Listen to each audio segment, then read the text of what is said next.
child, we are reminded of the light that entered the world through humility, compassion, and peace.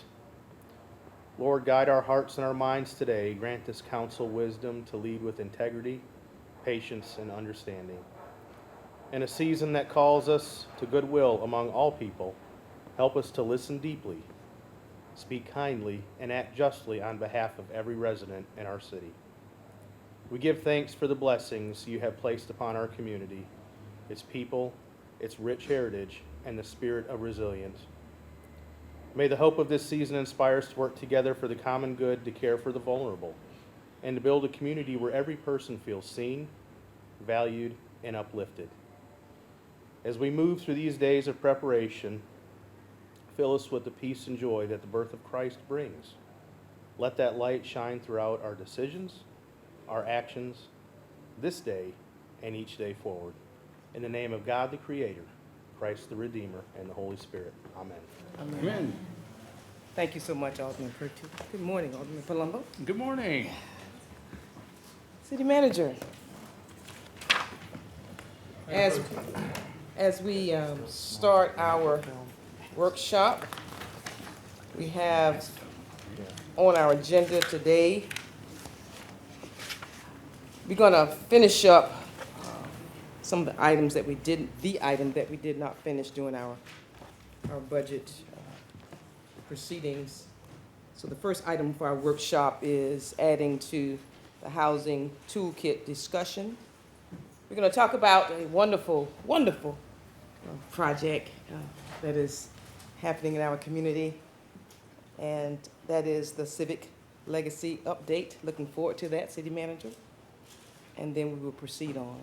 City Manager. Yes, ma'am. Thank you. Good morning, Mayor Pro Tem. Good morning, Council. Good morning. Lovely Advent time, Alderman Purdy. City Attorney is in his festive holiday I see that. attire. And I woke up, could hardly sleep last night. It is it's budget consideration day. Yes, sir.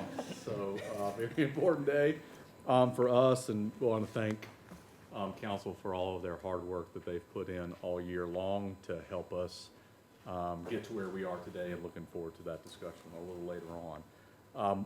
The other thing I'm really looking forward to is a workshop item that we're going to begin with, which is zoning tool, which is some of our housing toolkit discussion, and really a kickoff to next year's work plan in terms of policy making around one of your key priorities, which is housing, and some of the policy options that our team have put together for you to discuss and talk through and give us the direction on where you want us to sharpen our pencils in 2026 with you to be able to perhaps move some of these policy efforts forward in terms of our ability to create more housing and to create more attainable housing as well in our community. So we're going to begin with that discussion, and I'd like to bring up John Anagos, who's with our planning department and is our zoning administrator and is our expert in housing tools and ordinances that we can use to help advance council's goals. Our goal here really is a workshop on these items and to hear council's feedback on some of these policy initiatives that have been brought forward in other communities, some that we have done in some measure, and perhaps there's some additional steps we can take in others, and some new steps that we can take and bring to our community as well. So with that, I'm going to turn it over to John to walk us through the presentation and some of the policy options that he and the team have been working on for the last year. All right, good morning. Thank you for having me. Good morning. Morning.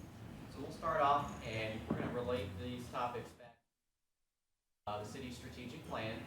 So there's a few different items from the strategic plan that reference us reviewing our housing policies and ordinances to ensure that we are providing for housing development that serves all income levels. And so I think we're serving those goals with this, the ideas in this presentation. We also have the Housing Savannah Action Plan that preceded that, and also has similar guidance about reviewing our housing policies and ordinances. And so you may have seen this image before in previous conversations related to the Housing Savannah Action Plan. This image lays out a lot of different ideas for how we can tackle the demand and supply of housing. Some of these ideas are not available in our jurisdiction. Oh, sorry. Thank you. For example, rent controls, that is prohibited by state law. So, but we have highlighted here the ones that this presentation is going to cover, and there are several others that are still open for future conversation. All right, so the first idea starts at kind of the highest level of policy, which is the comprehensive plan, the Chatham County Savannah Comprehensive Plan, which provides us with our future land use map, and that tells us which portions of the city should have which types of development in the future as the city grows and changes.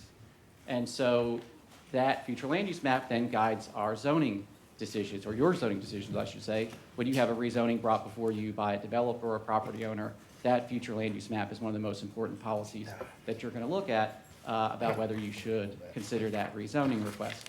And so we can be proactive about looking at that future land use map and asking, is it actually providing enough space in our community to provide the housing supply that we know we're going to need with our growth? And then if it's not, or if it's not in the locations that are strategically suited to housing, we can then make changes to that future land use map, and we can bring those to you, staff can bring those to you with information about what the impacts of those changes would be. And one of the great mechanisms we have for having that conversation is area planning processes.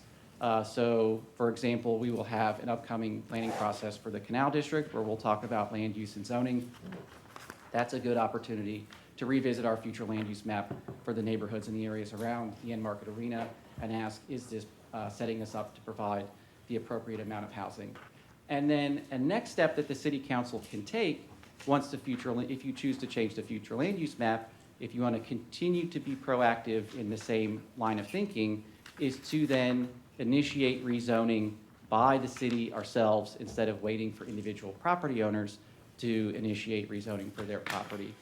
If we feel like we have areas that are growing, that we think are suited to housing, and that we are investing in infrastructure that will serve that housing, then it is appropriate for the city to use our future land use map and that knowledge to proactively rezone private property. But again, that has to be a public conversation. Of course, private property owners would be involved in that, but that is something where we can get ahead of the curve in terms of allowing additional housing supply. All right, so now we're going to dig into the next layer of housing. So we just talked about policy, that's our guidance, and then we're going to now talk about ordinances, which is the law that binds developers and property owners on what they can build. And so you've had a couple of ordinance changes that you've reviewed and approved recently.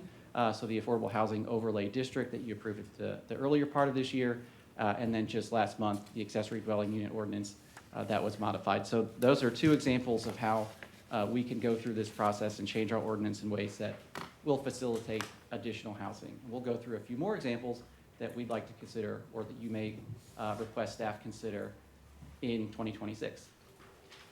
So the first one is in reference to the business and office districts in Savannah. And so for most of those business and office districts, you are not allowed to have apartment development by itself. You can only have apartments if they are above ground floor retail or commercial uses. And so to give you a sense of where those are located, most of your commercial streets south of Victory and certainly south of Duren are mapped with these business and office districts. So Abercorn, Waters, Montgomery Crossroad, Eisenhower, your big commercial streets in Savannah have these business and office districts mapped along them, and they are somewhat restrictive of apartment development. And so one thing that we can look at is, should we allow those business and office districts to have standalone apartment development that doesn't require a commercial space on the ground floor? And we can see an example of how that played out without that allowance recently with the Madison Oaks apartments at the former Sears location at Oglethorpe Mall, where that developer went through a rezoning process because the business district that was in place on the mall property did not allow standalone apartments, and so they had to request a residential multifamily district. And so now you have a pocket of residential multifamily in the middle of a business district that the mall occupies. But the interesting outcome that came after those apartments were developed, and really while they were under development, because you can actually see now that there is a barbecue restaurant and a Valvoline that have already been built as outparcels of that property, and there is a Chick-fil-A that has an approved site permit and will be starting construction soon. And so I think that's an example of, we can have mixed-use development where there are commercial uses that can serve those residents. They don't have to be in the same building. They can be very close by. They can be accessible to transit. So Abercorn Street has one of the most used transit routes in the city. And so, you know, I think the thought that we have to have the corresponding commercial and amenity uses in the same building is probably not necessary. So we can take another look at that. And on the topic of transit, another thing that we can look at is our site permitting requirements for when there are large commercial or multifamily developments. What are we requiring in terms of transit improvements? Specifically, how are we amenitizing transit stops? So we do have a few stipulations in the ordinance today about apartments providing for transit stops, but we can beef those up. We can make it a stronger requirement that there be a bench, a shelter, a trash can, to make that a comfortable place to use transit, and that if we're going to be adding housing units, or and this could also be done for commercial development, that we are providing for transit users to be able to visit those destinations and use transit comfortably. The next item is use buffers.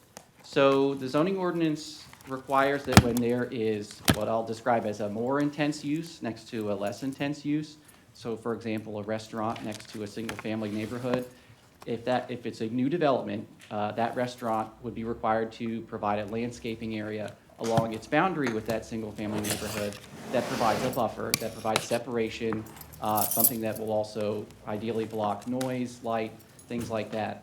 And so there are a range of these buffers depending on the difference in intensity between the adjacent uses. But in many cases, multifamily developments are treated similarly to commercial developments.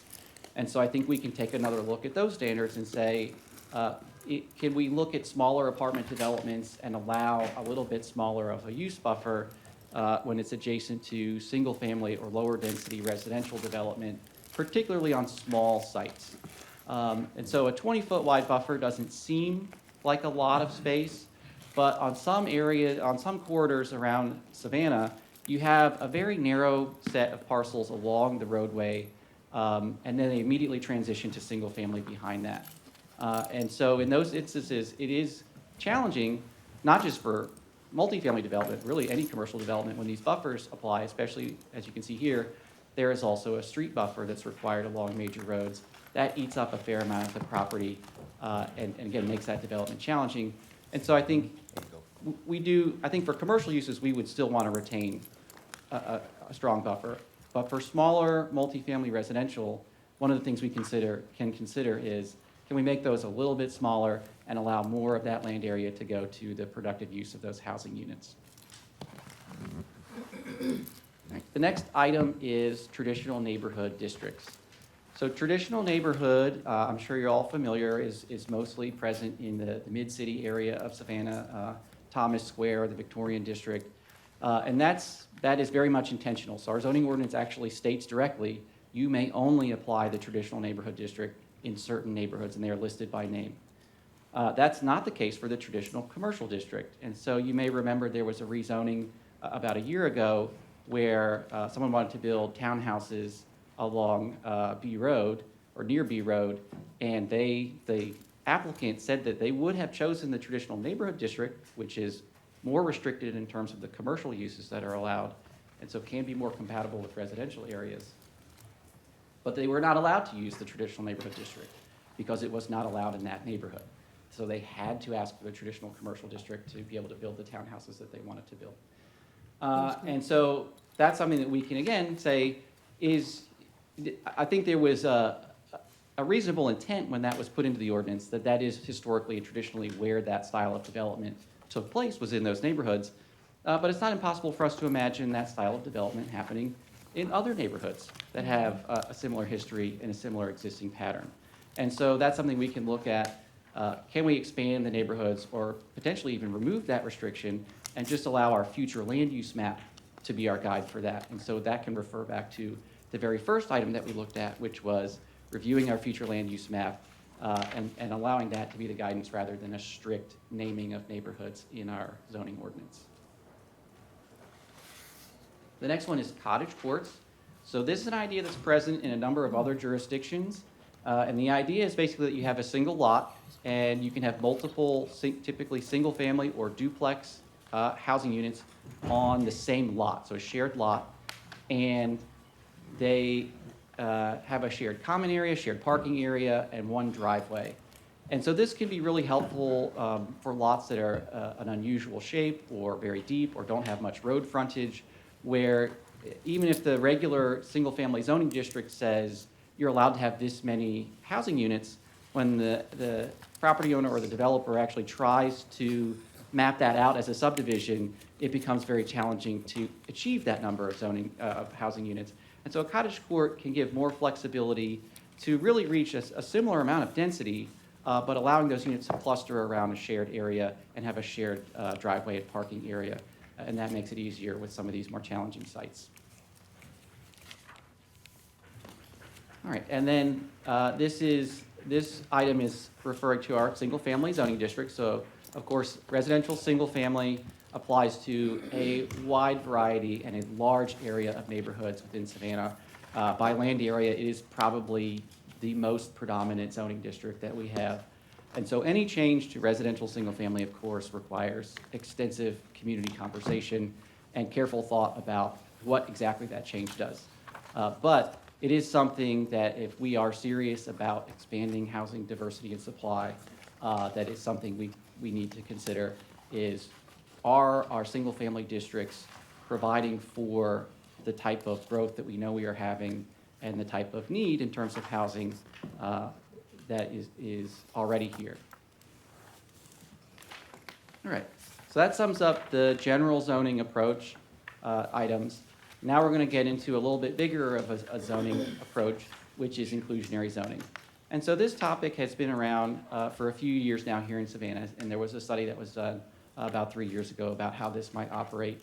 And so one thing that I will just say at the outset is that the study that was done a few years ago really looked at 3 specific places within Savannah's jurisdiction. And so what we're bringing you today is looking at how this could work citywide for the entirety of Savannah. And the other thing I want to note is we're going to look at some images, we're going to look at some maps. This is all preliminary, and the whole purpose of any of the images and maps that we're going to look at is just to give you a sense of how the factors would relate to each other. None of this is set in stone, and this would all require, if you decide to go forward with a program like this, would require public engagement and community conversation. But the basic concept is, with inclusionary zoning, there is a requirement for multifamily development that some number of the units are below market rate or subsidized affordable units. And the main thing I'll also note in the slide is one of the primary criticisms of this type of approach is that developers will be deterred from pursuing development because it adds expense to their projects. And so we've tried to think through that relationship with some of these ideas. And so again, this is looking at a citywide approach. And again, this is all just conceptual, just to get the ideas, help us focus on some of these ideas. But the way that we could potentially apply a program like this would be to use census tracts. And so one of the reasons we would like to do that is because census tracts allow us to gather a lot of demographic information, including things like income, current rental rates. So the census does collect information about market rents at a tract level. Those are things that we would have much greater difficulty analyzing if we went by neighborhoods or zip codes. The census tracts allow us to have a little bit more ability to do that analysis. And so what we would do is we would take the City of Savannah's jurisdiction. The other thing I'll note about this is not all of what you see in the red, orange, and yellow is in Savannah's jurisdiction. This is all census tracts where there is any sliver of Savannah's jurisdiction within that census tract. Obviously, the program would not apply outside of our jurisdiction. But we would assign census tracts to a certain number, and that would indicate what level of inclusionary affordability is required for a multifamily development in that census tract. And so the way this is organized is basically how strong is the real estate market in that area. So downtown, near downtown, is the most in-demand real estate market in Savannah. It has the highest rents, the highest land values, and so in that area, we would want to have the strongest inclusionary requirements because that is where it is most difficult for a low-income household to find housing. And it is also one of the most in-demand places because it's an area of great employment opportunity. So we want to make sure we're meeting that need. And then the number 2 area is the orange, so that's a little bit less in demand, but still fairly high value and high rents. And then the yellow is basically the lowest market rents that we see when we analyze that, and also the lowest land value. And the one thing I'll note about the number 3, the yellow area, is the market rate apartment units that are developed in those areas, because land is less expensive there, tend to be closer to the level of affordability that we would be targeting anyway, because they are a lower cost to develop. And so the benefit of including an affordable unit is not going to be as great as it would be in downtown. So that's kind of how we're thinking through the spectrum is, what is the potential for that area to generate its own housing that's going to meet a good range of income needs, and also where is the greatest need for that housing that's meeting a range of income needs. Oh, and one other thing I'll note here is the way this program, we are thinking about it right now, is that a developer would have the option to opt out of providing the inclusionary units, but they would have to pay a fee in lieu of those units. So they would pay a dollar amount per unit that they did not provide, and that would go into the housing fund of the City of Savannah and be used to produce affordable housing units in other locations. And so the highest fee in lieu would be for downtown, and then lower as you go through the other sections. All right, so here you can see a breakdown. Again, this is all preliminary. This is just to help us think through how this might operate. But the percentage of units in a development that would be required to be affordable. And so, if it's 15% of units, then if you have a 100-unit apartment development, 15 of those would have to be affordable. And then affordable at that particular income range relative to area median income. So in that example, you can see on the left side of the table, 80 to 100% of area median income would be the highest proportion of units, because that is the highest rent. To target 80 to 100% of area median income is going to be closest to the market rate rent anyway. As you go to the lower income targets, so you'll see at a 60% or less area median income target, it's a lower proportion of the units that would be required to be affordable, because that's going to be lower, much lower than the market rate rent, and so that is a greater cost to the developer over the life of the project to provide units that are affordable at that level. And so we really are trying to balance what is the impact to the developer in terms of them losing the revenue that they expect to get to make the project work economically. Because at the end of the day, if it doesn't work economically, these projects won't happen. And the last thing I'll note about this slide is you can see on the right side, the percentages in the Tier 3 area is lower. And again, that's because those areas are more likely to be close to the target income rental rates at their market rate, because they are less expensive to build in that area. Okay. And so one of the things that we can do if we are requiring affordable units that are going to reduce the ultimate revenue stream of these projects is to offer something to offset that to a developer. And the main way we can do that is to offer the opportunity to produce more units on the property than they would otherwise be able to. So again, that's increasing their revenue of market rate units to make up for the loss in revenue for the affordable units. And so we can do that by increasing the allowed height, increasing the density in units per acre, and then providing relief from some of our other site permitting requirements so they can achieve more units, or just more flexibility of how they design their site. And then potentially parking reductions. Any parking reductions we would want to consider would really be tied to transit, I think. Our parking requirements are already lower than what most developers want to provide. If you're looking at anywhere outside of downtown, developers typically will provide more than what we require anyway. So reducing parking is not a huge incentive outside of the more urban parts of Savannah. All right, and then the fee in lieu, here's, again, some conceptual numbers just to think through this. And this, again, would be if the developer decided they did not want to provide inclusionary affordable units, they would have to pay a fee. That would go to the housing fund. And again, it's higher in the downtown because that's where it's going to be more costly for the city to provide those units if we want to replace them in the downtown area. And it's less costly in the outer areas of the city. The other thing that we wanted to think about with these numbers, and again, these are subject to change, is the way you set up a fee in lieu for an inclusionary zoning program. If you make it extremely high, you are effectively forcing the developer to include the units in their project because they won't want to pay that very large fee. If you make it unnecessarily low, they are always going to take the fee in lieu and never provide affordable units in their development. And so we really want to try to find a middle ground where there's a balance between those decision points. And this is something where if the city council decides to move forward with this idea, we would analyze this over time and provide you with information about what is the distribution of units. Are we seeing more developers take fee in lieu or more provide the units on site? Is that an acceptable balance for you, or do you want to try to change that? All right. So everything I've said so far is in the lens of requiring these affordable units. Another way to approach this would be to say the developer has the option to include affordable units, and if they do so, they would be allowed to achieve a greater number of units on their property, higher density development. And so that's kind of a secondary option that is available, and we could construct a program that works in that way instead of a mandatory program, but would include many of the same components. All right, so the next step we're going to talk about is the building code. So, zoning is basically what types of housing and businesses you can have and how large a building can be. The building code is really about building safety and structural requirements. And so one thing that comes up somewhat frequently with the building code is sprinkler requirements.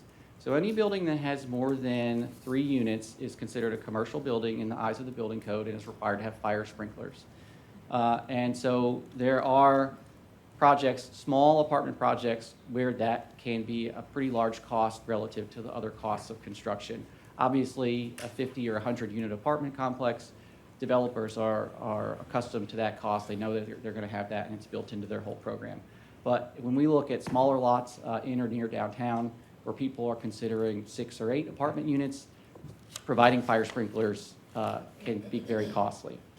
And so one thing that we can look at is going to the state agencies, so the Department of Community Affairs and the Department of Insurance at the state level, and talking to them about, can there be some changes for, again, small apartment developments where they would have other ways of achieving fire safety goals that are not sprinklering. And just to give you a sense of how that currently operates, we have a lot of townhouse developments where you have 5 or 6 units connected to each other that do not have fire sprinklers because there are firewalls between those units that essentially prevent fire from spreading from one to another as quickly. And so there are ways to manage fire safety that don't involve sprinklers, and that's what we'd like to explore with the state agencies is, can we look for some other solutions, again, that are not compromising life safety, but allowing some of these smaller developments to lower their cost of construction. All right. And then we want to talk about permitting. So you can see we're kind of working our way through the development process, the zoning, the construction. Okay, then you get to the actual, I'm submitting my building permits. How does that look for a developer? And so one thing that we want to consider is, can we have a dedicated staff position in the Development Services Department who is sort of a liaison for affordable housing developments and is going to manage that project, be a direct contact for the developer, and really coordinate everything with them from start to finish and make sure that there's no speed bumps along that process. And that would also involve coordinating with multiple, there's about 5 or 6 different infrastructure departments that have to review a site permit. So really just keeping all of that in coordination, having a proactive staff person. And I do want to be clear that the Development Services Department does already work very well with developers and does provide a lot of assistance to help them move through these processes.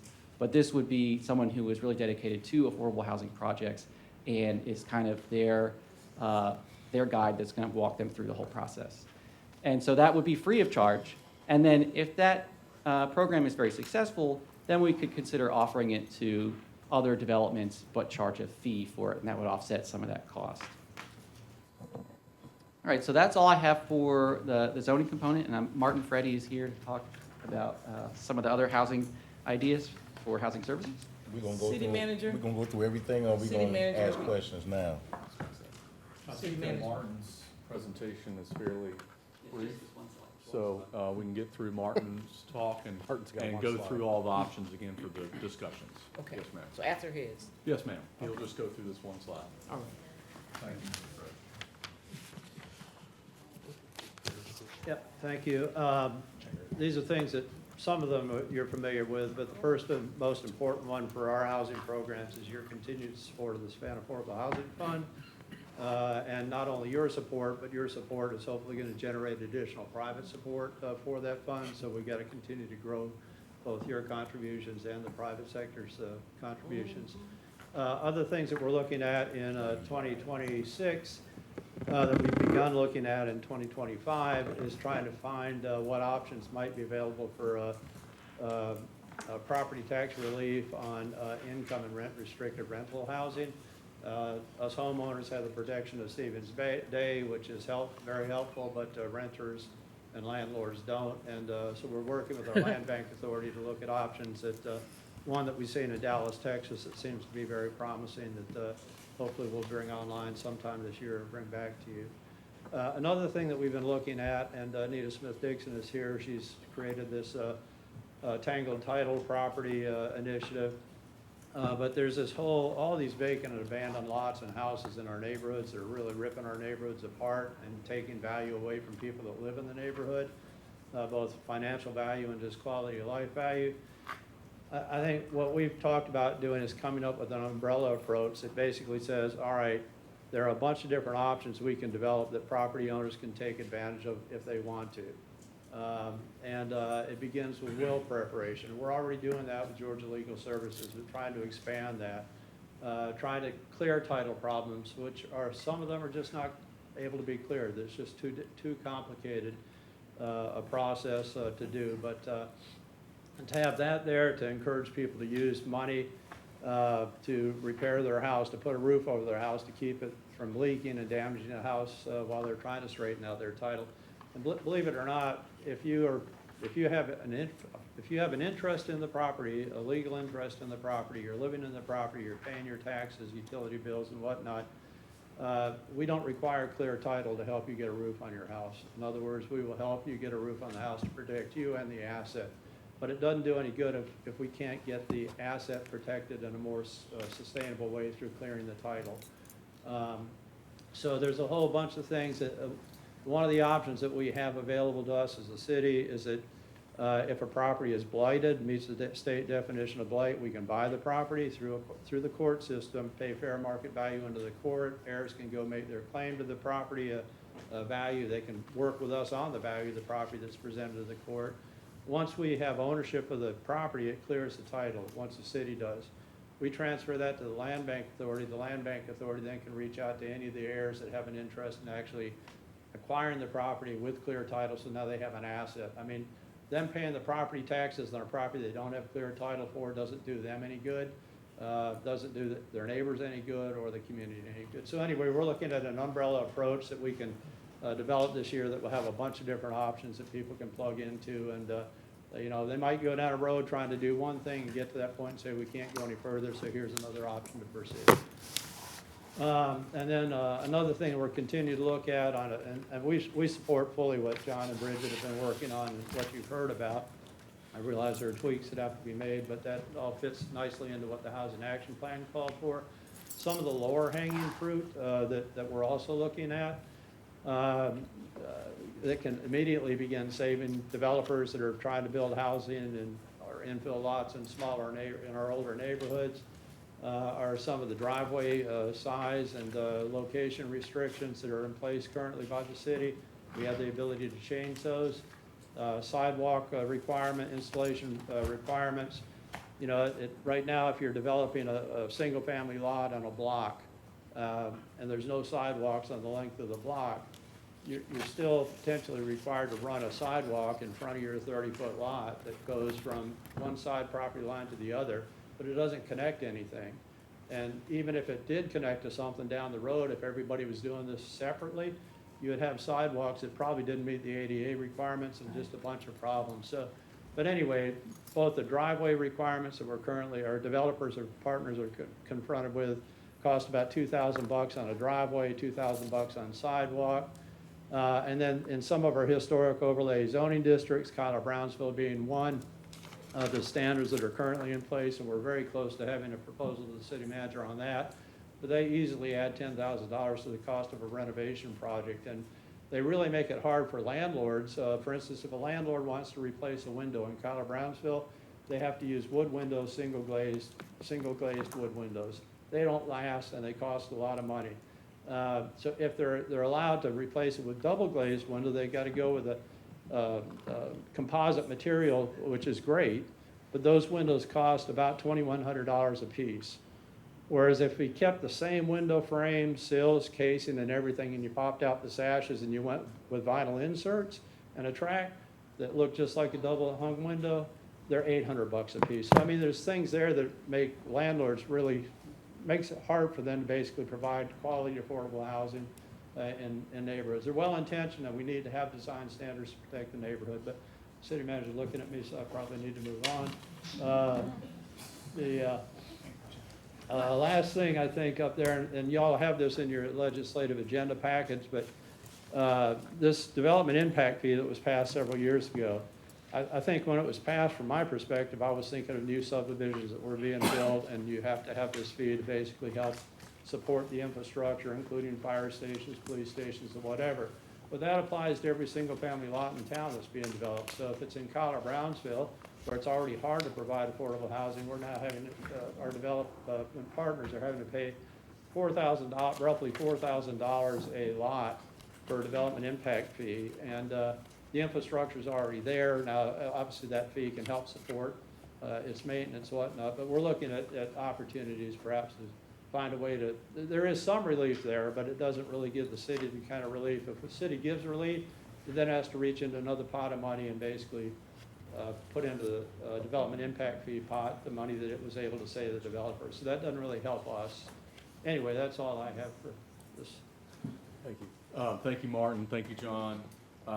Mayor Pro Tem, we can take questions however you prefer to do it. I know that we've thrown a lot of things in a short amount of time, and if it's helpful to go, you know, kind of bucket by bucket, we can do that, or just take questions as they come, however council prefers. Okay, let me start this off with Mr. Freddie, just because you just talked. In reference to changing some of those design standards in some of our areas, like the Colorado Brownsville area, our historic area, downtown area, where those restrictions are so heavy in reference to it, for example, like you use for the window changing or the window casing. How do we amend, or what procedures are we thinking about in trying to help developers lessen their cost for development or renovations or restoration? The zoning document that was adopted for Colorado Brownsville has all those standards in it. So we're looking, and we have been for the last year, at those standards and saying, okay, what can we tweak, what we can do here to make things sensible that preserves the architectural history of the neighborhood without making it so cost prohibitive that the historical citizens that lived in the neighborhood can't afford to live in the neighborhood anymore. So we're looking at that balance, and ultimately what we would do is come to the city manager with a list of recommendations for amendments to that ordinance, and then it would have to go through the ordinance amendment process. But we're well on our way. We made some really good progress. One of the things that we all agree upon is that the current standards call for any new house built has to have 30% of the exterior wall, all 4 exterior walls have to have windows in them. Have to be covered with glaze.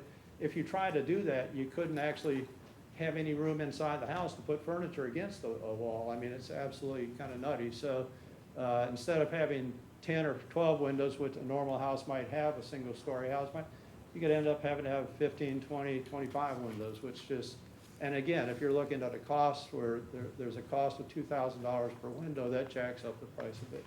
Anyway, but it would come back to the zoning ordinance. Okay, thank you so much. Yeah. And, I'll start from the front here. We were talking about when the word sensors just comes into my thought pattern. It's so, everybody don't answer the sensors. When people go around to do the work every 10 years to see how many people live in homes and how much the incomes are. So my question is, are there any other type of methods for identifying Savannah's jurisdiction besides using the census tracts? So census tracts are imperfect, but they are the tool that provides the most data at the most granular level. There are certainly data points that we could, and we've got planners and demographers in the room could answer this question better than I can.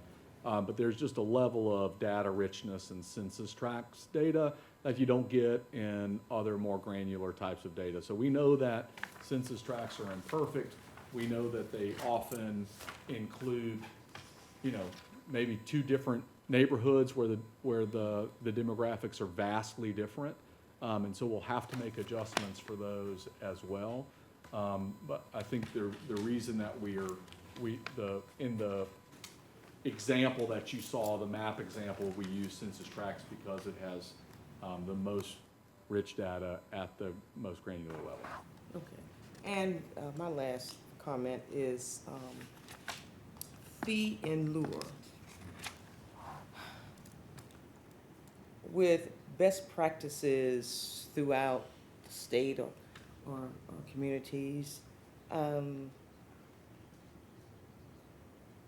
is this considered just, I need just information, going through state law or the control of the city or what? So the in lieu of is a common inclusionary zoning practice in jurisdictions that have inclusionary zoning, and it's a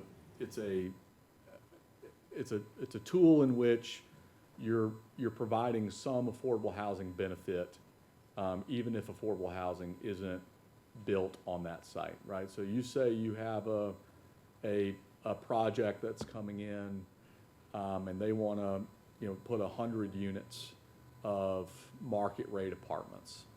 Well, in a program where you have both, you can include affordable units or you can pay an in lieu of fee, then the developer would decide, okay, am I going to include these units or am I going to pay an in lieu of fee that would go to the Savannah Affordable Housing Fund and create units elsewhere?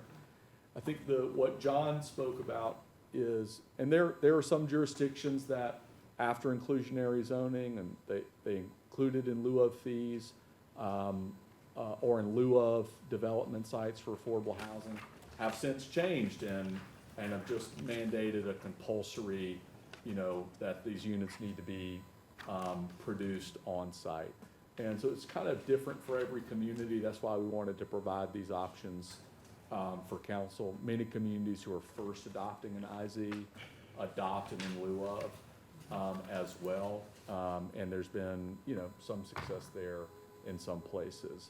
But what John was talking about getting, if we were to pursue IZ and we did pursue an IZ model that had an in lieu of option, that developers could pay a fee in lieu of providing the units on site, then you really want to make sure that you have the flexibility to get that in lieu of payment right? You don't want it to be so little that every developer says, well, okay, great, we're just going to pay the in lieu of fee and move on with our development. You don't want to make it too much to where it's, the project becomes infeasible, right? So, or if you are doing it too much, you have a in lieu of fee, then part of that policy is to say, I want to incentivize as much as I can the development of those units in that project, right? So you either, you can dial that in lieu of fee very high, which would be cost prohibitive for a developer to choose the in lieu of fee, which would mean that they would be producing those units on site. So there's a number of ways that you could dial that policy, but that's what the in lieu of fee in other places that have IZ use that in lieu of fee for. And one more thing before city council members are asking their questions. In reference to the AMI, and you are using the example of type 1, 2, and 3, I just need to know what a range of income are we talking about when we talk about 15% of the 15% of a unit at 80 to 100% AMI for type 1, type 2, or type 3? What are those ranges? So HUD produces AMI data for every community in the United States, and it's based on your specific location and the size of the household. We can provide the current AMI figures for our area to council, the latest HUD, and to show you that by size of household, what does area median income mean? And what does that mean particularly for affordable housing developments? So AMI is a tool that is most used in determining diversification of affordability in housing because it's a fairly clean, although imperfect way to kind of understand housing needs, housing barriers, and housing insecurity household by household. So in an inclusionary zoning policy, like John stated, where you're saying where land is most expensive, where rents are the highest, where development pressure is likely the greatest, we want to, an IZ policy would likely say we want to make compulsory more percentages of units in those areas to be affordable, and to be affordable at different levels, right? If we can go back to, I don't know who's got the clicker, but go back to John's slide where we see the city or the census tract map. So you see in the light yellow areas here, in this method of looking at this policy, usually rental or home prices in the yellow areas right now are closer to the affordable rates than those in the deep red or the orange. So market rate units that are being produced in those yellow areas are more closely aligned with what we might refer to as, affordable for a workforce family.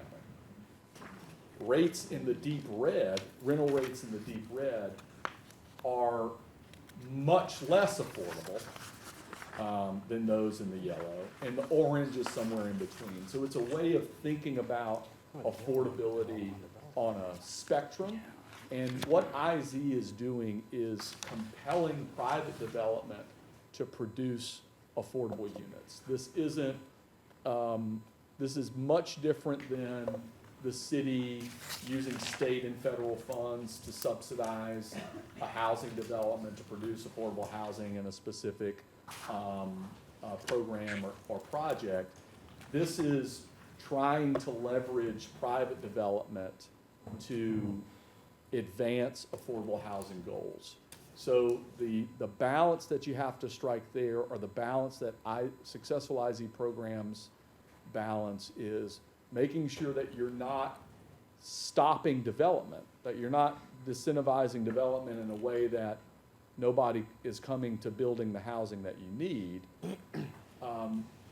but that you're also being able to produce at some scale some units of affordability that you can put in the bank. I've often talked to council about IZ is not a panacea to solve the affordable housing crisis. But it is, in a way, a low-yield savings account for affordable units in our community. It can be an important tool. It's not the only tool that we should have, and it's not the tool that we need to put all of our eggs in that basket and say, this is going to solve our housing crisis or our housing affordability crisis, but it is one of those tools.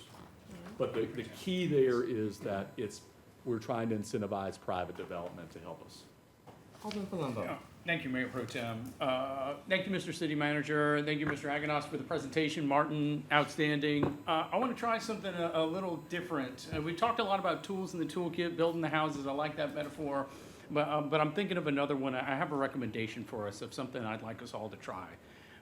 We're thinking about it like tools in a toolkit, building a house, but really, it's not a symphony orchestra, no offense, Dr. Williams. It's a jazz band, right? We've got all-star players in our jazz band. We got Miles Davis, City of Savannah. We've got John Coltrane, CHSA. Yes. They're playing. Bill Evans on the piano over there, Martin, and they're great at the instruments that they're playing, and they're asking us for new instruments to play. But to see them, we got to see them in action. And I think that we've been most successful in tackling these, getting out in the field, seeing what they look like, what they feel like. I want to see a cottage court.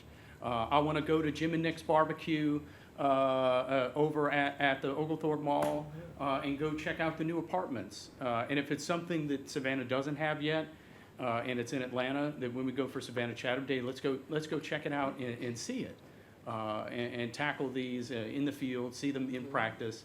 I think that's a better way for us to wrap our heads around it, because it's so difficult for us to get it to jump off the page, and census tracts. And, Utah was a prime Awesome. example. Yeah. So that would, Their small house. that'd be my recommendation, so, thank you. That's a great recommendation, and I'd love to work with council on putting that together. Alderwoman Bell. Which is a great segue to what I was going to recommend. I asked, really, I wasn't going that far, but I was going to ask if there are best practices. Have you looked at, I'm sure you probably have identified cities where inclusionary zoning is in progress or is taking place, or Yes. just to try to study a city head following back there, so you can have identified some cities. And then I would go as far as my colleague has stated, it would be good if we could see some of those examples. And I think some of the examples that John brought up in his presentation, where the developers have had to go through a very costly rezoning process to get something that we wanted to be built anyway, are examples where we can see where there might be places where we can change the zoning ahead of time. Right. Alderwoman Wilder Bryant. No, I'm still writing something. You can go ahead. Alderman Blakely. Thank you so much. Traditional neighborhoods, you spoke about that, but you focus more on, thank you all for your presentation, let me say that. You focused on the downtown area. Is there a traditional neighborhood on the south side that you can refer to that I would know about, or maybe you know? Wilshire would probably be traditional. Yeah, I think.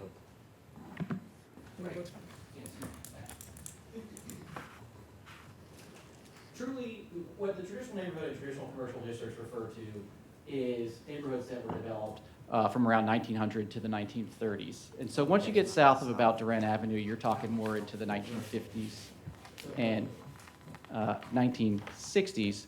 And so those tend to be more uniformly single-family, detached houses that have lots that are a little bit larger. And so, I would say the actual historic development pattern would not be an exact match. I think it's more about the relationship between the neighborhood fabric and a major street that runs along a neighborhood. And so I think a good example where we've already seen traditional districts applied outside of the mid-city area is if you go south of Duran, south of Duran on Waters Avenue going towards Memorial Hospital, So like along Ardmore neighborhood, and then Edgemere and Sackville are on the east side. There already is some traditional commercial that's been mapped in that area and provides for that small scale commercial uses, storefronts. And there are some older non-conforming uses there. But so that scale of development where you have a smaller lot neighborhood that comes almost right up to a major street, and then you've got a pretty small strip of commercial lots that run right along that street frontage. Those small lots are not really oriented to our business or our office districts. Those districts are oriented towards a shopping center, a full-size office building that's going to have a big surface parking lot, and they have requirements that are set up that way, large setbacks, large buffers. And so when you have a lot that's only 100 feet deep, it's very difficult to meet a 20 or 25-foot building setback.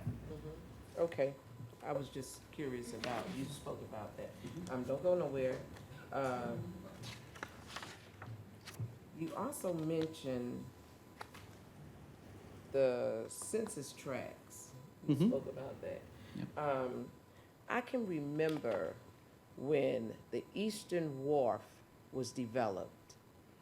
They used the numbers from Fred Wessel's in Hitch Village to do what? I don't think inclusionary zoning was involved in that, but what did they use those numbers for? And I can vaguely remember they were supposed to get, no, hold on. The folk from Enterprise zones, opportunity zones. Opportunity Zones, the numbers that they used were supposed to benefit the people that lived in the Hitch Village and the Fred Wessel's community. But unfortunately, that never happened because there were no affordable housing over there. Is affordable housing in that area? No, ma'am. That's that TAD, a tax allocated district. The All ta- the funds in that area go back to, all the funds created in that area goes back to that area, right? It went to, the TAD specifically went to pay for the President Street lift years ago, and widening, and then the public infrastructure that was laid in that site. Is that still in place? Is that TAD still in I think place? the And TAD if it's not, when does it end? I'll I mean, if look it is, around for when our does it CFO, end? but the TAD has been paid for, I believe, yeah, so it's So now the taxes generated in that area general fund. go to our general fund. Are you sure about that? I'll confirm with you later today. Okay, I'm very curious about that. Okay. The Savannah Mall, the Oglethorpe Mall development, which in my opinion, and I don't care who don't like what I'm about to say, I'm gonna say it, is a hot mess to me, because it's too big. It just takes over everything. What incentives were given to those individuals who allowed that monstrosity to be built like that? Even though you got Jim and Nick's, I love them, the food is delicious, and Chick-fil-A coming and all that good stuff, but that to me, I don't want to see something developed like that in another area. And how did that come about with all those? City council approved it. We approve all that, that high rise and that many units and, Yes, ma'am, you did in our zoning request. okay. And I do believe, create a project manager position for permitting. We don't have somebody in that position, for affordable housing. We don't have somebody in our permitting office that does that already? And Yeah. if so, why would we have to create? I think perhaps the create there was a little presumptuous. But the idea there is there are incentives or programs in other jurisdictions that add velocity and expediting services for affordable housing projects through the permitting process. And the permitting process can be somewhat arduous. In a lot of ways, it's arduous for very good reasons, because permitting is about public safety and building codes and making sure that we've got the right traffic engineering designs and we're building to the correct standards, et cetera. but it's just another layer of incentivizing and making it easier to build the types of housing that the city wants to see built. To say, if you're gonna be participating in an affordable housing project, then one of the ways in which the city is going to help you achieve that project, because it's, in theory, would be a project that we want to see built, is provide some velocity through the permitting process. So we say, well, we're gonna put this review on top of the stack, to make sure that, those reviews go smoothly and there's no, permitting hiccups with the building of affordable housing. That's real interesting, and the reason I say it's interesting is because that's what we're supposed to be doing in permitting anyway, right? So I'm just wondering, why would we be creating another position to just focus mainly on that when we should be doing that anyway? Well, we do a whole lot of streamlining in our permitting process. This is a way in which other jurisdictions, and every jurisdiction, no matter how good their permitting process is, or how streamlined, or how little volume they have, and the many hands that they have to produce that permitting, it is a process. And there are reviews that happen by engineers to ensure that the project being developed is being developed by code, right? Stormwater, fire safety, traffic engineering, building code, et cetera. All of those reviews have to happen. This would be a small incentive to say, we've got a program which can add some speed and velocity to that process for you. There'd be one person that you can call and to make sure that, hey, we're building a affordable housing development in the city of Savannah. I qualify to kind of be put at the top of the list on these permitting queues because of that, and that would be a way that you might be able to incentivize it. It's one option that we could take. That doesn't seem fair to me. Well, it's an incentive. It isn't. So now let me ask you this. Will there be a position created in that department where you would hire someone else, or would you, is that like a increase, another salary, or how is that gonna Well, work? we'd have to, first we'd have to determine that that's a tool and incentive we want to add to the toolbox. Then we'd have to look operationally about whether or not we can achieve that with the current staff. Maybe it's a process review that we have to think of differently. Maybe it is that the request would be to council that we either need to reclassify a position to help better achieve that, or you hire something new. So this is all very, pre-decisional and, forward discussion about the types of incentives other places use to help affordable housing projects be more successful. That would be one of those tools. Alderman Purty. Okay, thank you, Mayor Pro Tem. So, it's really interesting as we look at the census tracts, and as you look at the fee areas 1, 2, and 3, you notice the lighter yellow areas. A lot of that area is either warehouse or undeveloped area, which is unique, and I think there's opportunities there. And I know that we have an all-star team here who's done amazing work on this, and Bridget and I have had very serious conversations about what housing like that looks like on the south side. And when I say south side, I mean south of Duren, all the way down to the Bryan County line. I will tell you that what's at the Oglethorpe Mall, I've visited other cities, and it's working for other cities. Not only does the housing help sustain the mall and sustain the businesses that are there, but it also adds to the quality of life for individuals that are living in those areas. It's close to public transit, the amenities are close by. We're not gaining land around here, so I think the biggest thing for us that we look at is if we can't grow out, we have to grow up, okay? And looking at the Congress for New Urbanism Plan, the Southside retrofit project, I've been through that thing, I don't know, probably 8 years or so. I've looked through that thing, and it has, it's amazing what we can do, what we're able to do. But I think that we have to be open-minded to be able to grow up. with this housing project. And I think that there's going to be some give and take. With height comes density.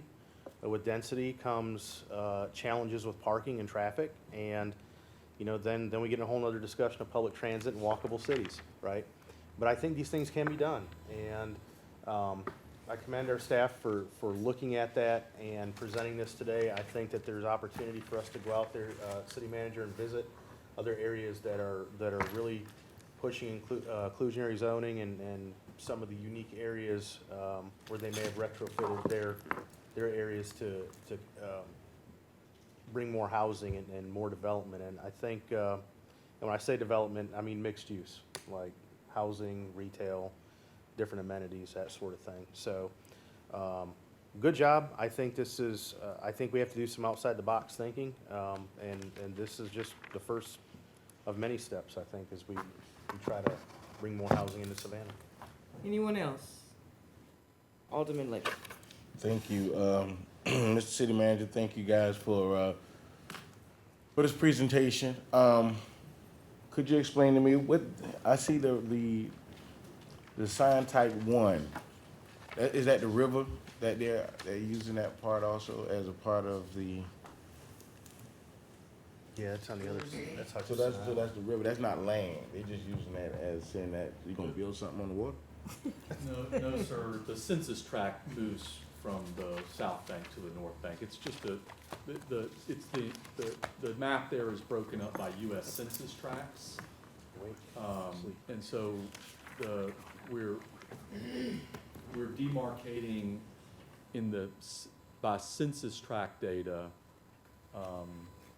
which area of our city has different development pressures and different rent prices versus other parts of our area.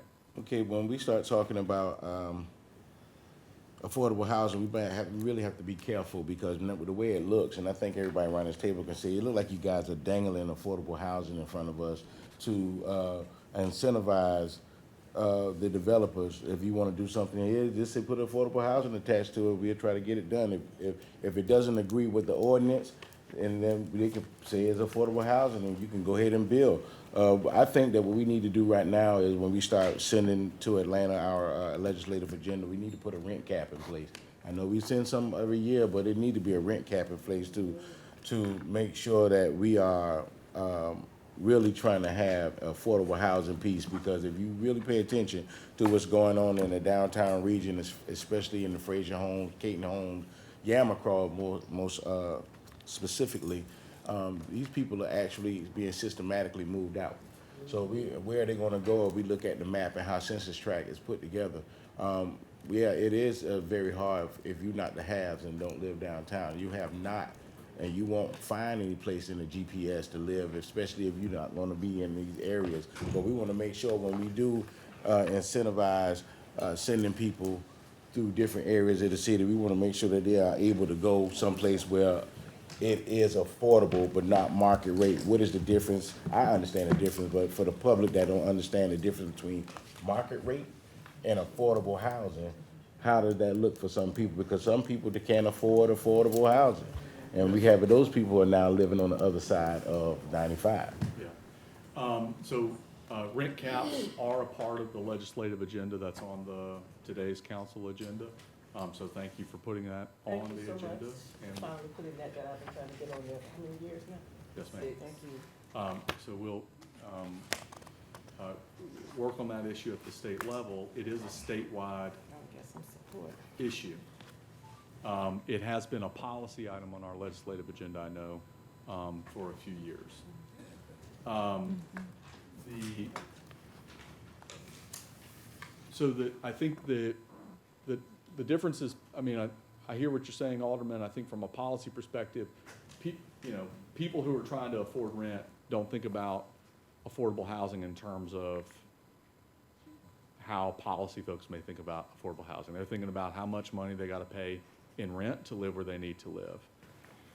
And so the ways in which we might define or talk about affordable housing from a policy perspective may not necessarily always translate to what people's lived experience is. And I understand that. That's and we need to be mindful of that as we create these policies.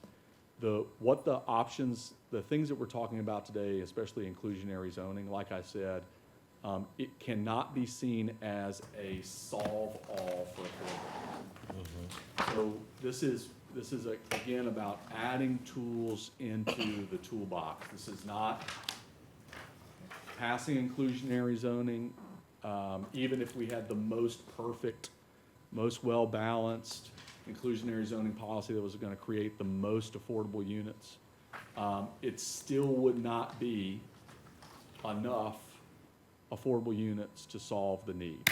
So no one of these policy initiatives is going to be enough to solve the problem, but you have to be able to pull a little from all of these levers. And like I said, I'll just reiterate, the difference in inclusionary zoning and other types of affordable housing projects that we might lead as a city housing department, and with our CHSA partners and Land Bank Authority partners, where we're using public dollars to subsidize the construction of housing so that the ultimate cost of that housing is affordable as we would define it. An inclusionary zoning process is compelling private developers to create affordable units or to pay into an affordable housing process. So it's a different side of the ledger. And so on that different side of the ledger, again, there are a few key principles that we have to consider if we're going to move forward on the inclusionary zoning process. One is, if you want developers, private developers doing private development to create affordable units, you first want to make sure that those private developments continue to happen, right? That we're still an attractive place for private development. And that can be done all kinds of ways, and we are an attractive place for private development. And that pushes us right into development incentives. When we start talking about the following incentives may be used when affordable units are provided within a development, not when fee in lieu is used. So we're talking about the height might come into play, density may come into play, and also the buffer width. But when we come down to parking, isn't it correct that if someone is building a building, and it's going to come up today when we talk about hotel overlay, if you're building a building, it have to reflect the number of parking spaces that are going to be in that building, correct? Our zoning dictates in many places how many parking spots per unit you have to produce. But this right here says affordable units do not require parking when the site is within a fourth of a mile of a public transit Again, zone. these are policy options that are in place in other places and are things that we ought to consider. Whether we do them or not is up to council, but all of those incentives are things that either, those incentives are either maximizing the development size or decreasing the cost of development, right? So those are what the incentives are. So you're saying what you would be saying in a policy like that. And again, we're talking about compelling private markets to create a public good. So there's a balance there that you have to strike. You're saying, okay, private development, if you provide this public good, which is some percentage of the units that you're building on to be affordable at these rates, then we as the city will allow you to build an additional floor or have additional, build a greater percentage of area on your lot, then we would allow a development that wasn't included. That goes back to what I was saying. You dangle it in front of them. If you want to do this, yeah, you got to do that. But if you want to build an extra floor, then you're not going to be able to. It is dangling. It is an incentive. It's an incentive. That's right. But you have to realize the majority of people who are moving into apartments, they're coming with 2 or 3 cars. So if we tell them you're not required to have this many parking spaces, so where are they going to go? Yeah, well, we got to talk about the parking. Parking is an issue in a lot of jurisdictions and certainly along transit routes, which I know you care about a great deal. the cost to provide the parking spot is a really big cost, right? And so every cost you have, a private home builder, a private developer has, every cost that's added to that, that's required, is raising ultimately the price of the rent or to purchase that unit, right? So the idea in compelling private markets to produce a public good is to put incentives that are gonna make providing that public good economically feasible for that private market. So if providing a parking spot is costly for the developer, and we decide that we either don't need that many parking spaces along these transit corridors, and that is a policy that we would consider as an incentive to produce that affordable unit, then that's something that other jurisdictions have used. But understand that parking is a valuable commodity in many places in our community, but it is an important cost driver for private housing development and something that we have to consider if we're going to compel private markets to produce a public good. Well, my last thing, Mr. City Manager, Mr. Mayor, that the permitting department, I'm hoping that we do have an opportunity to have more FTEs in that position, because when I ride around the city, especially in the second district, and I see one day there's a house here, and the next day I pass by, there's nothing there. But when you ask, where's your permit, nobody can ask or answer my question, where's your permit? I've seen a new house, they're breaking ground on 38th Street, down the street from my home, and I asked a question, well, you guys, where's the permit? I don't see your permit box. I don't see all this stuff that's happening. So permit boxes and all this stuff, so I don't understand where's the permitting, or do we have enough staff to check behind all of these people who are breaking ground, tearing down buildings, putting up new structures in the area? I don't see it.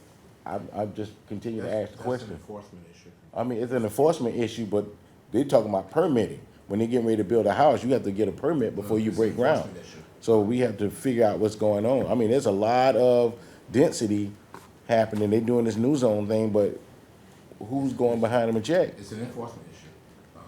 Oh, is it? If someone is trying to build, they have to have permits to build, to demolish, and we have to be able to find ways to regulate that. I mean, I ran into it multiple times. We Mr. shouldn't Mayor. be asking people for permits. Oh, no, I'm not asking them for it, but as a citizen, Right. if the neighborhood association is asking me, what's going there? Why did they tear down that building? And I can't answer it, then I have to call services, and then I get back to you. Right, so I think, city manager, I think hears you. So I've seen questions like this. Let me just say this, and then I'll get all the their hands up. Yes, sir. So actually, I just had an opportunity, we just did, I don't know if the city manager mentioned it, we went to 3 annual meetings in one lunch sitting, Housing Savannah, CHSA and CHSA development, and it provided really an opportunity for reflection, and I want to thank this council. When we came into office, and I think everybody here is here, I proposed that Savannah did not have a housing affordability plan. You just didn't know. And for years, I'd been talking with Martin when he would talk to me about what this looks like, and to Taffany and those. And so it's like, what would we do if we knew what our deficit was, but more importantly, what our opportunities were? And the numbers, I don't know if the city manager shared, but then nothing short of stunning. 200+%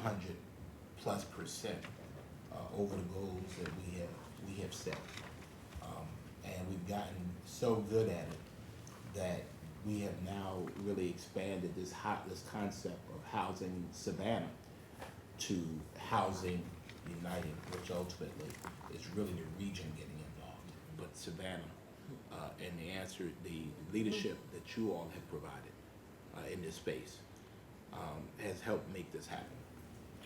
To all the women on Mayor's point, and I've pushed this every year, we live in a state where even members of our own delegation do not feel that we should be getting involved in the private relationships of landlord and tenants. I've been a fan, and even from the GMA Housing Affordability Task Force I served on, we proposed and proffered housing stabilization or rent, that you couldn't just raise somebody's rent, you know, any amount. And members of our own delegation were like, well, you know, what about the landlords? And so, you know, I mean, I support that as well, and support it being on our agenda again.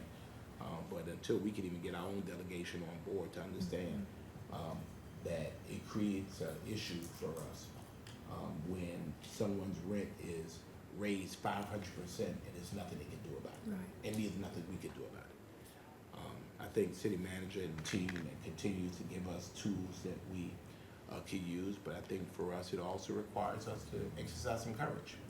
Everybody wants affordable housing, nobody wants it in their neighborhood. And the moment we start talking about it, we start talking about density, people, whoa, no, we love density, but not here. Or no, we don't want extra parking, or this is gonna bring more people. I mean, you know, for us, we're gonna have to, as the city manager said, we talk about ADUs, we talk about inclusionary zoning. It's gonna require some hard decisions and some hard courage against pushback that we know is just natural to this process. Everybody wants the greater good until the greater good is on their block. And when it's on their block, then all of a sudden, here comes, well, you know, maybe we should not. It's too high, or it's too wide, there's too many people, not enough parking already. And that's gonna create some challenges for us. But I feel confident as we move forward into 2026 that we'll continue to be given some additional tools. And I'm just hoping, again, council, it's gonna take some courage to be able to really not only articulate the greater good, but to be able to take, you know, beyond people's initial objections to really do what is right. Because again, people are just facing those issues in Georgia and across the Southeast. I mean, it's just challenging. That the best form of rent protection is a mortgage. And that's unfortunate, but it's true. So, Alderwoman Wilder. Yes, sir. Mr. Mayor and Mr. City Manager, we all know that this exclusionary zoning, it actually decreases the development with this housing. It makes it less affordable. And so a couple of years ago, with the exception of one person not here, we met with Atlanta, who has were the first ones to use the exclusionary zoning in Georgia. And I lived in Atlanta for about 12 years, right? And lived right around the Beltline. And so beautiful, they're trying to do the same things that we're doing. We did the tour and walk, but they're having problems too. And the problems that they're having is because what it's actually supposed to do is change the poverty level from a high poverty to a lower poverty level. Well, around the Beltline, they've made it pretty, but they've moved out most of the people who live there for the traditional people who live there. So the traditional neighborhoods that we have, they're losing because of set-asides and the new, you can go to the NPC and get another zoning. So it's changing how the traditional neighborhoods look, right? And so right now in Savannah, basically, and it's my perspective, the only type of planning that's actually going on is in districts 1 and 2. We're still trying to get the AUDs and the Airbnbs and all the things that makes the other districts whole. We're sitting back waiting to see. Now, the mayor said it himself when Dietrich asked about everything that we do is on hold because of our compliance. We've got to get our compliance and our enforcements in order. The code enforcement, we've got slum laws, they go to court on the 28th day, they change and they start all over again. So, Mr. Freddie, in your presentation, which is what rent caps and exempts are different, we want to make sure, like the mayor said, we've got our delegation, and I think we have a better opportunity of trying to do something with housing while we all know we need to put rent caps. But the visions that we have to be visionaries. We've got to do all that we can to get some, Martin has in his, get as much support to exempt affordable and workhouse forces so that we can develop some houses that are going to impact the less than in our community. The other thing, when we talk about what we've been asking about, I have been asking about, we've got task forces for everything. It just breaks my heart when we have developers and we have citizens who come up here and fuss going back and forth, or what can go in. I am requesting again, we need a task force, however y'all get it, where we have realtors and people from out of the communities that sit aside and say what can happen in their community, right? We don't have that. We have developers where you give them initiatives, and then we got to go back and forth because the berm's not this, or the set aside that we thought we was going to get, we didn't get, or the person who initially bought the land is not the person who has the land now, so the agreement that they had is not the same agreement. If we want to do something about housing, then we're going to have to be consistent. Now, on your, this, Mr. In lieu of, now, we already know, I'm asking to justify all of this, is there an opportunity to amend the future land map? Because as it's, these steps that you have, we still are making it easy for developers to not take care of, when they say, let me go back to this, assigned types, 1, 2, and 3. So we've got a monetary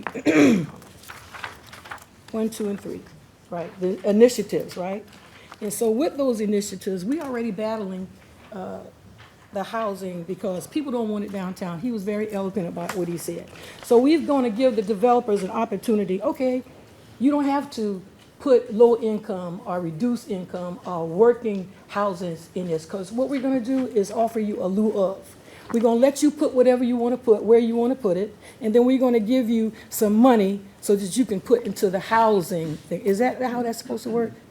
That's Right. how in lieu of works in Yeah. other inclusionary zoning. Okay, so in that track 1, how many people do you think are not going to come and stand in front of City Hall and say they don't want it? That's the first thing. So the other thing is, when we come into these neighborhoods, I'm going to give you a good example. With these developers, we are not thinking about the traditional people who live there. We're talking about these developers coming, because I have had, and I'm grateful that you worked it out. Our planning is not resident friendly. We had somebody in my district whose house burnt, and because of the new FEMA laws, she had to raise her platform up, right? And so when we have the planning and the people that come in the neighborhoods, we have to have enough forethought to see if those type of things happen, because the person that actually has to bear the brunt of this is a person who's been there for 30 years, has not had any kind of negative thing that happens, but oh, the house burns down. So we've got our people coming in to monitor how she is going to put her house back.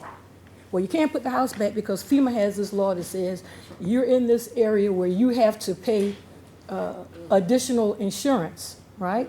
And so the person who has insurance to pay for this house, that additional fee that she has to pay is out of her range to put her house back what it is. And so these planners and stuff, when y'all doing this kind of stuff for housing, we want to have somebody from the community on this board, a task force. Real is awesome, but to be realistic, we still need to have an input from the people in the community working with developers, so when they come here and they're standing in front of us, it's something that they probably could have rehashed before they came up here, and we don't have to wait. I just want to make sure that the things that we say we're going to do, it comes to fruition, because all the things are in place. We got this big cog, this wheel, and if 2 or 3 cogs are missing, whatever great plans that y'all have, they don't come to fruition. And so thank you for your report, but if we're going to use this, the other thing I wanted to ask about this toolbox, this, can we like use it here and not use it there, or is that Well, a that's rule what that we're- we have That's to what we're do? trying to discuss. These aren't proposals. Yeah. These are policies that are options for us to explore, adopt, change. So this isn't a proposal we're putting in front of you to try to redline. It's what of these do we want to continue to explore? What are the aspects of these policies that are important to council, which are least important to council. So the feedback that we've been getting is important. I think that we can make good notes and develop a field trip program that'll, maybe show these policies a little more Yeah. tactile here locally and other places. I think what very, very true about what you said is every policy decision has a consequence as well, right? So in Atlanta's experience with their inclusionary zoning are in 3 geographic areas that are around major public investments. Right. They do not cover the entire city. And some of the experience that Atlanta's had and other cities that have inclusionary zoning is that you see market development for housing move across the inclusionary zoning line, right? You say, okay, well, we're not gonna develop so much housing here because we can do the same thing more cheaply or without these rules right across the street. And those are real policy consequences to these types of policies, and this is why we brought forward a citywide inclusionary zoning map, but you still don't get away from that consequence, right? So if we were gonna, these are 4 examples, right? So if we were, for example, going to have 3 different zones of inclusionary zoning, there are gonna be places where, there's one zone's gonna be on one side of the street and another zone's gonna be on the other side of the street.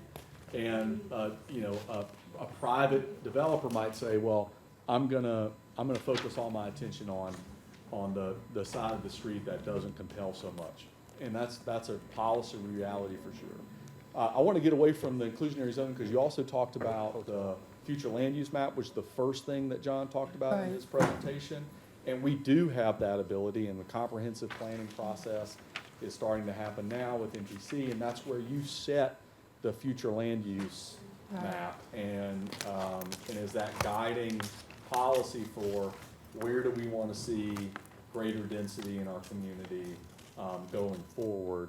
And that's a thing that council is going to have to look at and review and adopt over the next year and a half, and will have real consequence for development in the next 10 to 15 years. Yeah.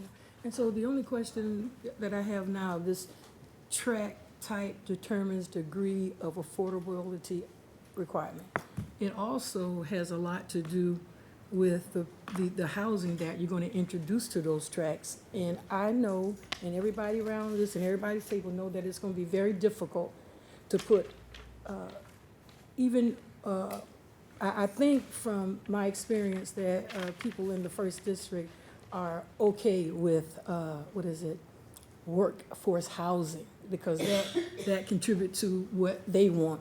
I'm talking about in these other tracts, and especially in the yellow area, we have to decide on this city council, and are we gonna be in housing business or not? We have Mr. Freddie and all of these things in place, but are we really going to have an ability to act on them in our lifetime to make sure that they come in? They do a wonderful thing.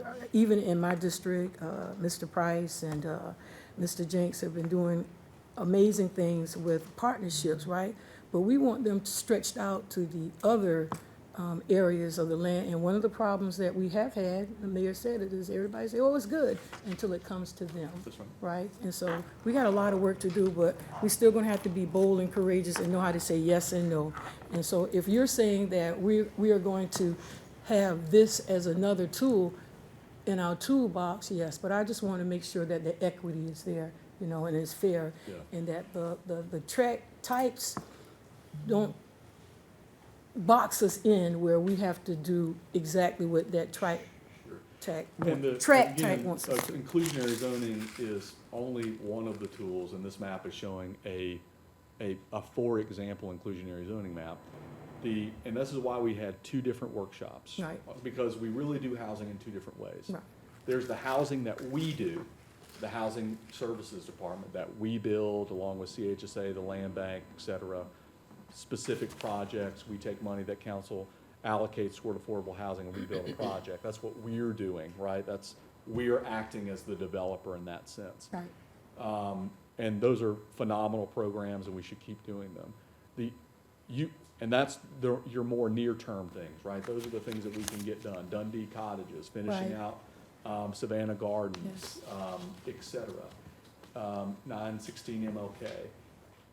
These policy initiatives, the zoning initiatives, are about guiding private development and are very, very long-term yields, right? So you're trying to set policy that's going to pay dividends in the next 10 years, 20 years, 30 years, et cetera. Not to say that there won't be impact in the near term, but these zoning policies affect longer-term change and affect a broader scope of developers, right? So, and developments.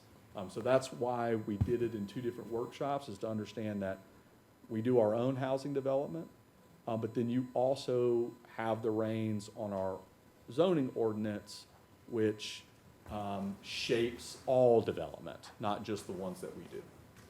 And if I could clarify, I misspoke. We have not paid off the Eastern Wharf TAD that matures in 2035. I apologize about that. What I was mistaken on is the debt we've paid off the county and the school board's portion of those tax allocation districts. The full TAD matures in 2035. Apologies for the mistake. Again, Mr. City Manager, thank you for your information. Thank you for your information, but please consider getting a task force with developers and citizens from this commission. Thank you, Yes, Mr. ma'am. Mayor. Well, let me go back, and I talked to the city manager about it, and hopefully it was a goal for 2026. I really wanted to bring the team back, the Housing Savannah Task Force, to really reevaluate, because it's been 6 years. I mean, to really, let's do the same reevaluation and see where we are now. And y'all know that the work, I mean, I think we did it, we appointed in 2020, 2021. Yeah, it's a lot of work.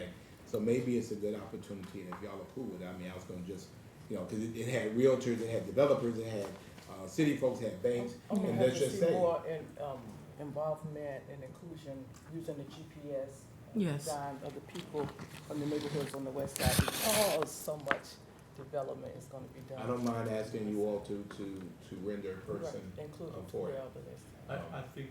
When you say render a person for it, what do you mean? A person for it. I echo, I think that Alderman Lanier's great point. We thought that the stormwater utility focus group was really helpful in us, Very narrowing down that. It's the same way we're gonna approach our local transportation plan, and we're using those GPS values, and I think that we would love to address the issue in that same way. Well, we'll do it, I'll put something together for you all to look at first month of next year.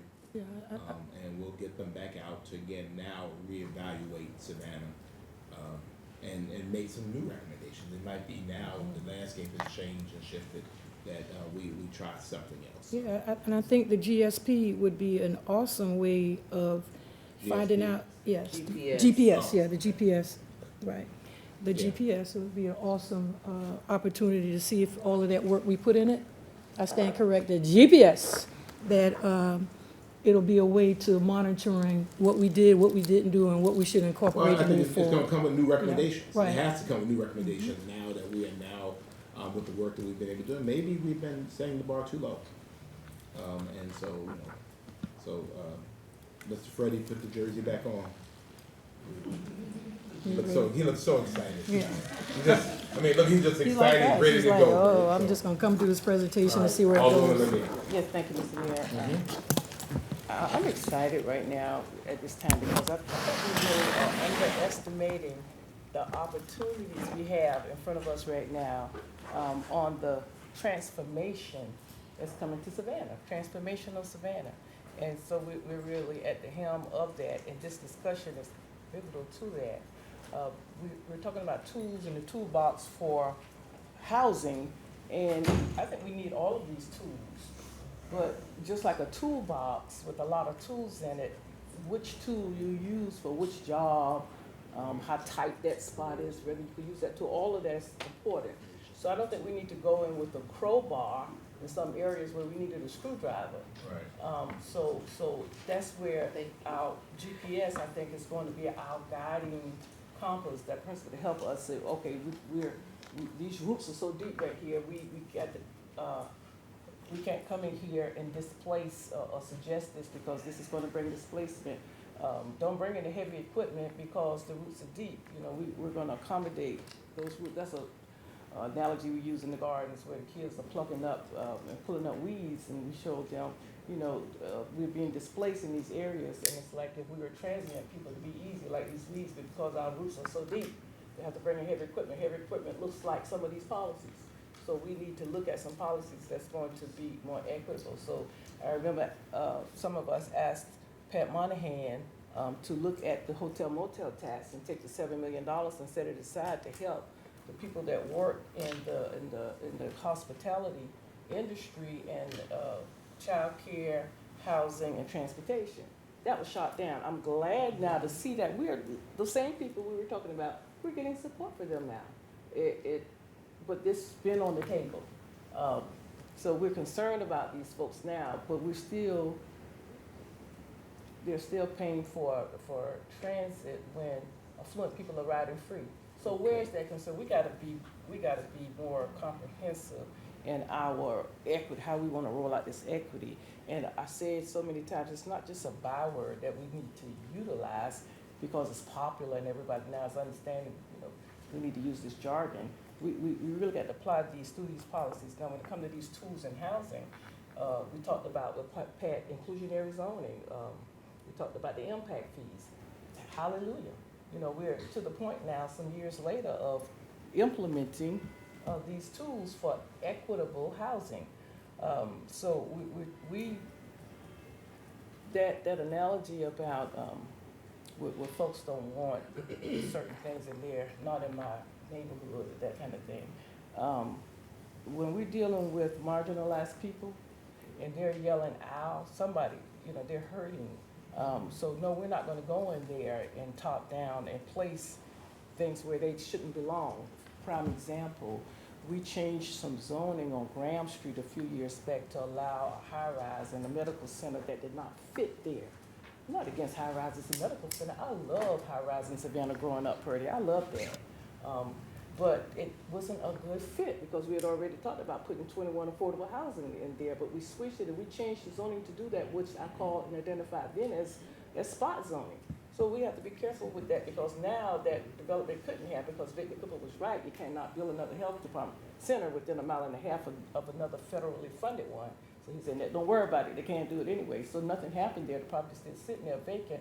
I think we are reverted back to the other zoning to go into eventually now, a decision has been made to go and put housing on that lot. But the citizens, the community who came out in full force were right then. So we do make mistakes as a council. But it's good when we can correct those and we could reverse our decisions on stopping things that was presented and now we're behind it. That's all fine and good. Now, when we talk about other kind of equity, other than we're talking housing and these policies, there's some other tools out there we've been talking about and kicking around, Jay. The CBO, CBAs, the presented the tax management because we know tax, the caps, that was not a good language. So we talked about tax management, but we were told by, it was GMA, that it was dead on arrival.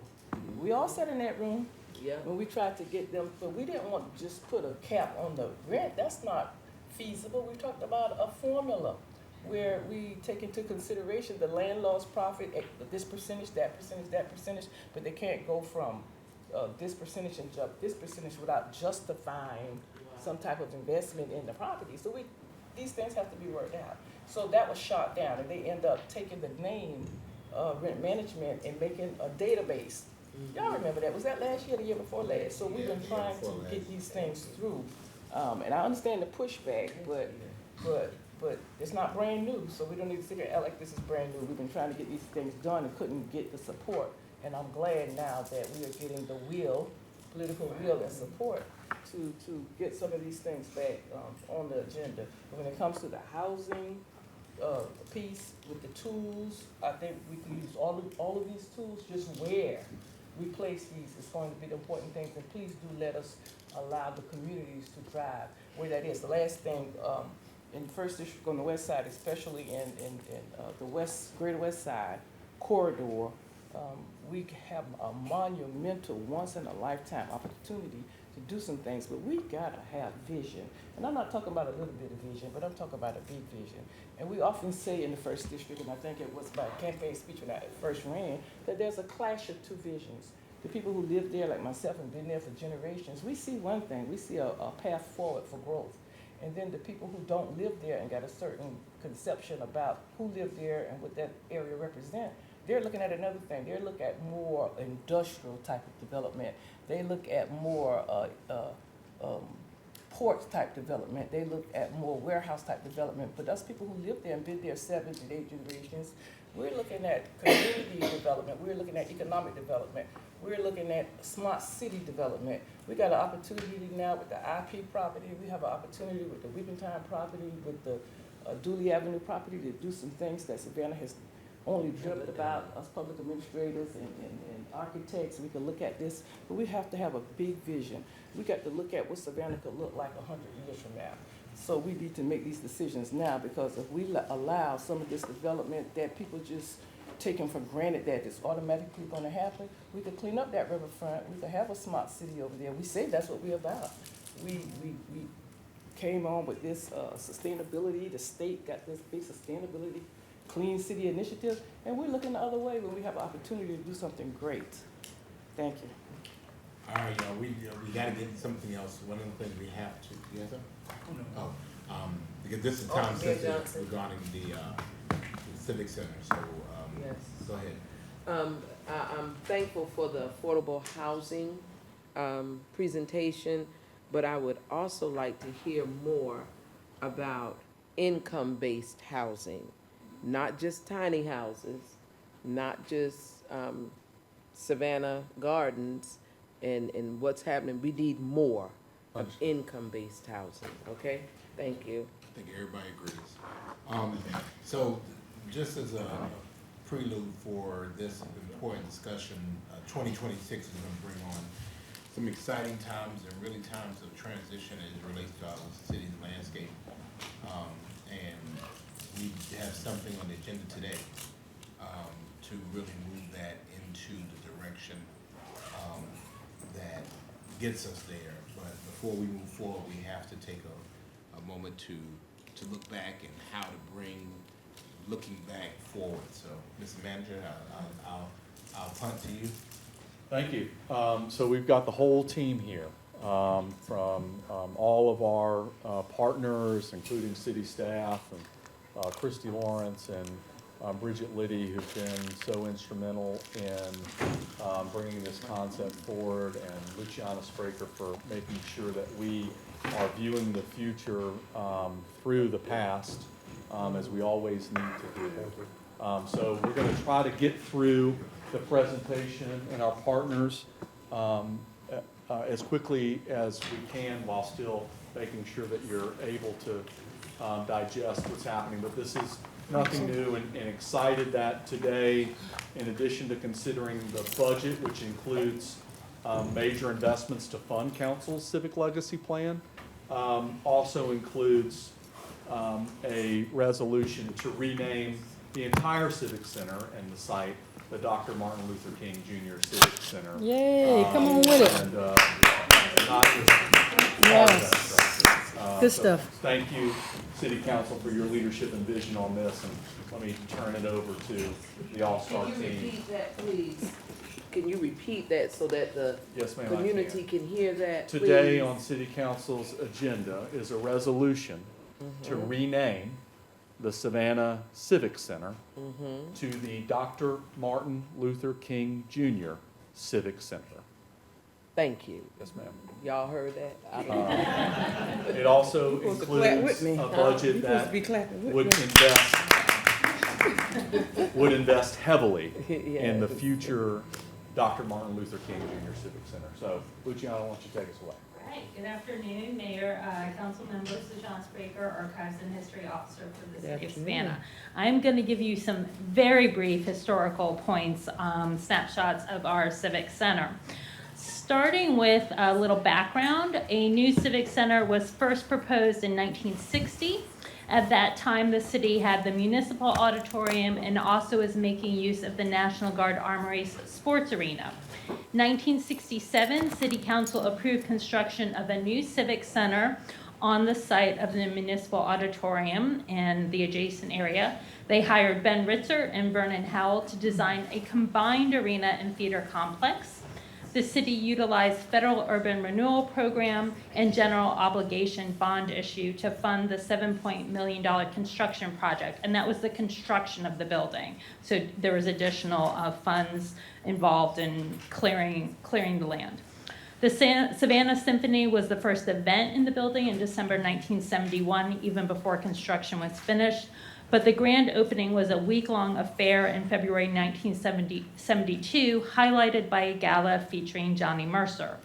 It wasn't even 20 years later that the city began planning an expansion of the Civic Center, but that was scaled back when the Trade and Convention Center came into play, which I'm sure many of you remember all of that in the 90s. In the end, that expansion resulted in 9,000 square feet of meeting rooms, which were added on the second floor. And you can see that glassed-in addition on the arcade in that lower right photograph. By the end of the 1990s, though, the city was already discussing building a new arena elsewhere while retaining the theater, ballroom, and meeting rooms at the Civic Center.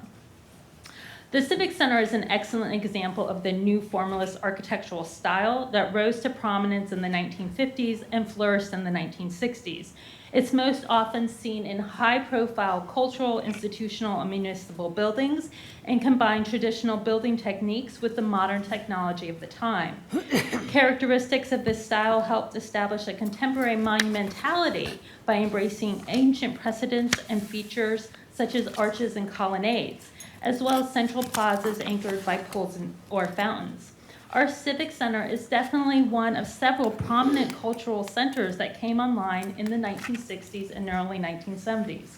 From large cities and nationally significant cultural icons like Lincoln Center in New York City and the Kennedy Center in Washington, D.C., to smaller municipal centers like the Atlantic Civic Center.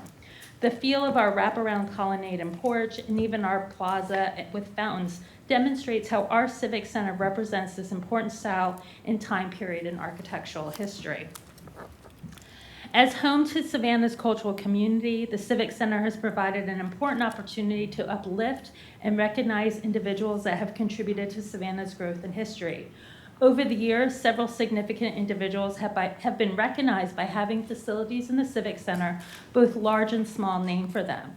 We most often think of the Johnny Mercer Theater and the Martin Luther King Jr. Arena. However, there are also two rooms in the arena, one named for Lowell Mason, largely credited with introducing music to American public schools, and one named for Cecil B. Day, who founded the Days Inn hotel chain here in Chatham County. The second floor community rooms uplift African Americans and women who made significant impacts in Savannah across a wide range of time eras and issues, including Andrew Bryan, Jane DeVoe, Mary Musgrove, Flannery O'Connor, James Sims, and Franklin Traub.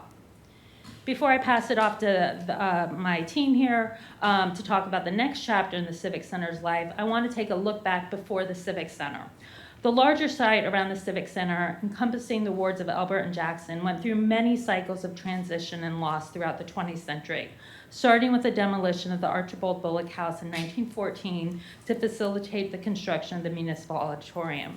In 1935, Elbert Square was partially destroyed to accommodate U.S. Highway 17, which paved the way for the loss of two-way street traffic when Interstate 16 was routed down in the 1960s. The Civic Center Urban Renewal Project not only resulted in the loss of the Oglethorpe Town Plan and east-west streets and lanes, but an entire residential neighborhood between Barnard and Montgomery Streets that had been identified as, quote, slums. And of course, once the Civic Center was completed, the Municipal Auditorium was torn down.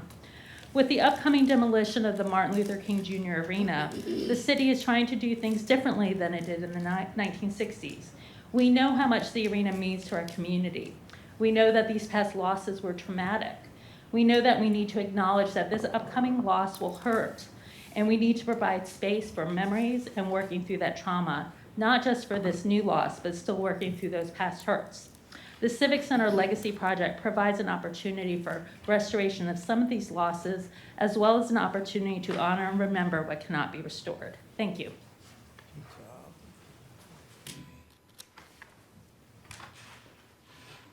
Thank you, Luciana, for that wonderful history. So now we're going to fast forward to June of 2024, where City Council passed a resolution. And as part of that resolution, the key tenets of it were we were directed to proceed with the removal of the arena and the renovation of the theater, ballroom, and community rooms, achieve an equitable approach to redevelopment of the arena, retain the name and legacy of Dr. Martin Luther King Jr., prioritize housing, including affordable and workforce housing, prohibit the development of new hotels and restrict the use of short-term vacation rentals, optimize the space for public and municipal use, as well as appropriate retail and commercial spaces, and achieve future parking needs. And how did we get there? There was a lot of community engagement that was done prior to that resolution. We had more than 300 participants with nearly 500 comments. We held stakeholder meetings in April of 24, a community-wide open house in May of 24, a virtual meeting, and several other community-wide open houses. So extensive engagement during that time. Now I'm going to pass it off to Craig Clements. Thank you, Christy. Craig Clements with Sotil and Sotil. This is a large undertaking that we're about to embark on. And the city manager has encouraged us, and I think rightly so, to think of it as really two projects. And so we've got Area A and Area B. And Area A is the theater, the ballroom, and community meeting rooms, and the new multi-use community space that's being planned for the Oglethorpe Avenue frontage that will replace some of the community function that was lost with the arena floor currently. Area B is the restoration of the Oglethorpe plan blocks, so we get 6 of those original blocks back to reknit that neighborhood together, and that's kind of its own project. So you've got what will be the new Civic Center with its addition and renovated theater, and then the restoration of the Oglethorpe plan blocks. And I believe Bridget is going to share with us some of the uses that are being anticipated for those blocks coming up. So this is the master plan for the overall Civic Legacy project, and you can see the renovated Johnny Mercer Theater and a new lobby addition on Perry Street that have the new vehicle drop-off. It also includes some thinking about how Elbert Square might be reimagined. And then on the Oglethorpe Avenue frontage, you can see that new community multi-purpose facility that's being envisioned to be a part of the new Civic Center once it's redeveloped. And then you can see the Oglethorpe blocks down at the lower part of the screen from Area B, reconnecting the street grid, reconnecting or getting greater connectivity between the west side and the historic district, and putting back that historic plan that Savannah is known all over the world for.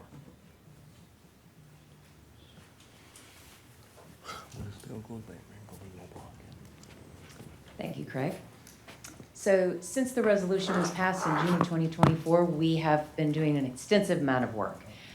We have brought on a lot of project partners, several of which are with us today. But just to quickly review, we've got several different teams working on different pieces of those 2 blocks that Craig just reviewed. We've got our arena removal design and construction team with Gel, Raymond, and then Reeves and Young as the CMAR. Our equity-driven public engagement team, Blue Knowledge, and E4 Progress. And you'll hear from that team later in the presentation. Our market study of the theater with Sotil and Sotil and AMS Planning and Research, and also our urban planning and architecture team with Sotil and Sotil, Shed Architecture, Charles McMillan, Ethos, and Symbiosity. So let's start with the arena removal project. That project is well underway. We have completed design, and the scope of the work will include a careful, controlled removal of the arena down to the below-grade slab. And due to the fact that we're preserving the remainder of the building, we will not have a wrecking ball, there will be no explosives, and hand demolition will be required within 30 feet of the existing structure, just so we don't do any damage to that existing structure. As part of this work, we will be installing a temporary kitchen and a lobby vending area. Reason for this is the existing kitchens are on the arena side. So prior to taking the arena down, we'll need to construct the temporary kitchen so we can continue operations. We'll also be replacing the chiller. I don't know if you've noticed the rental chiller we have on Oglethorpe Avenue behind Johnny Mercer. So we will be putting in a new chiller in the facility, and we'll have no longer a need for that rental chiller. Once the arena is down, we'll be constructing a weather-tight temporary enclosure at the south wall of the existing lobby. And all this work is being sequenced to keep the theater, ballroom, meeting rooms, and lobby operational throughout construction. So we will not be closing the Johnny Mercer Theater or the adjacent spaces. Here's just a brief timeline showing you some key milestones. We did receive Historic District Board of Review approval on November 12th. We anticipate taking the GMP in front of council on February 12th. And assuming council approves that, we will issue notice to proceed immediately, and our construction manager at risk will start work the next week. Then the first work that needs to be done is lead and asbestos abatement. That work will take approximately 4 months, from February through June. During the time that abatement work is happening, we'll also go ahead and construct the temporary kitchen. So you will not see the arena coming down from the outside until approximately June, once that interior work is done. We expect that arena removal to take throughout the end of the year. And then in the beginning of 27, we will construct the temporary south wall, hit substantial completion, and final completion and site restoration.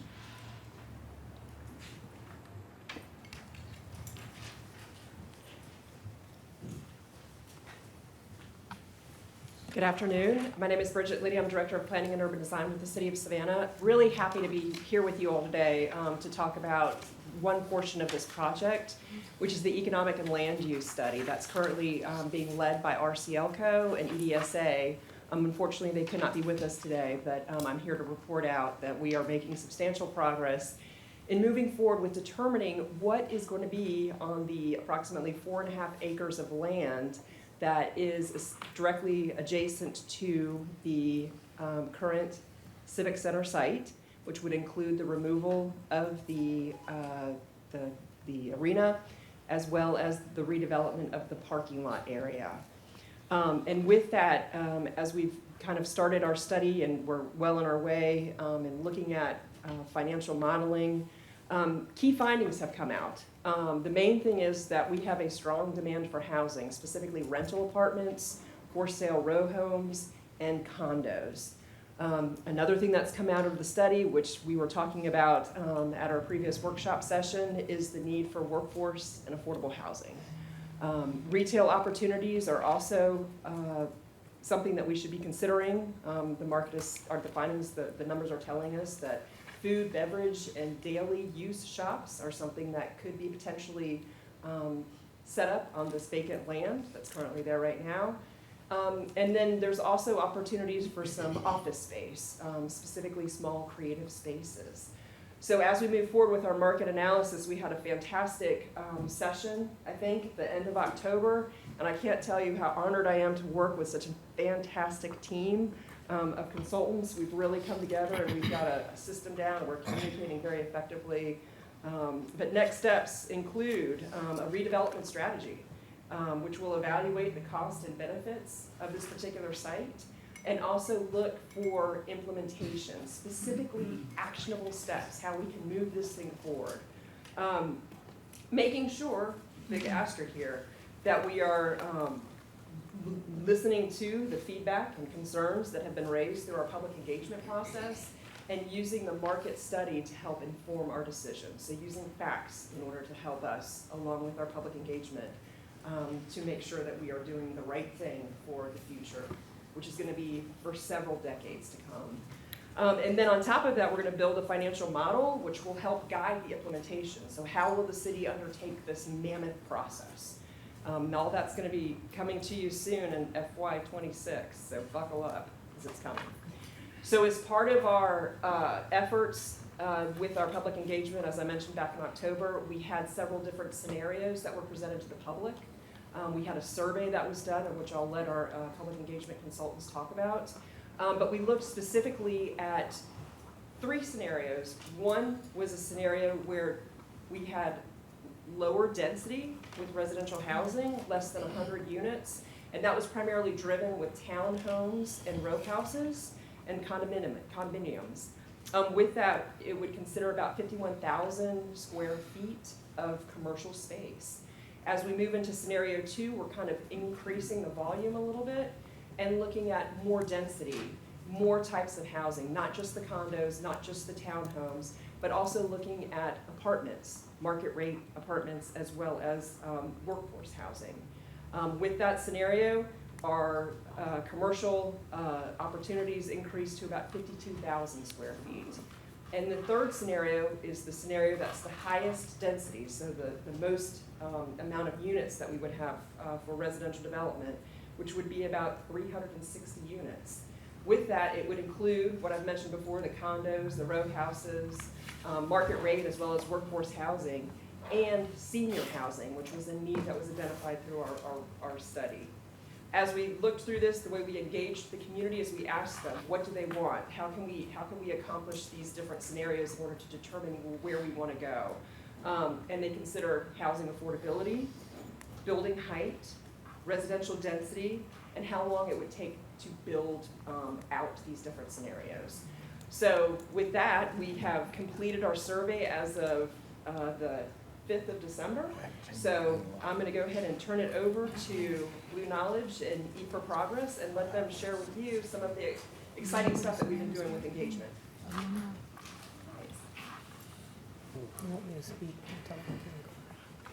Hello, my name is Dr. Erica Teed, and I'm with Blue Knowledge, and I've had the pleasure to work with Laureen Bowles of E4 Progress. We've taken up the charge to ensure that the public engagement process for this project is equity-driven.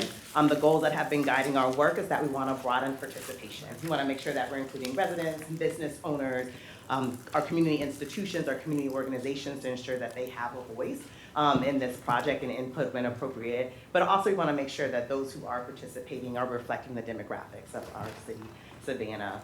We're also working to remove barriers for any participation from communities that have been historically marginalized. So early in our process, we identified focal communities like African Americans, those who have lower incomes in their households, and many, many others to try to think about what are those barriers that are in place that keep them from participating in the project. And as we work through this public engagement process, what strategies and activities can we put forth to try to bring and invite and support their voices in?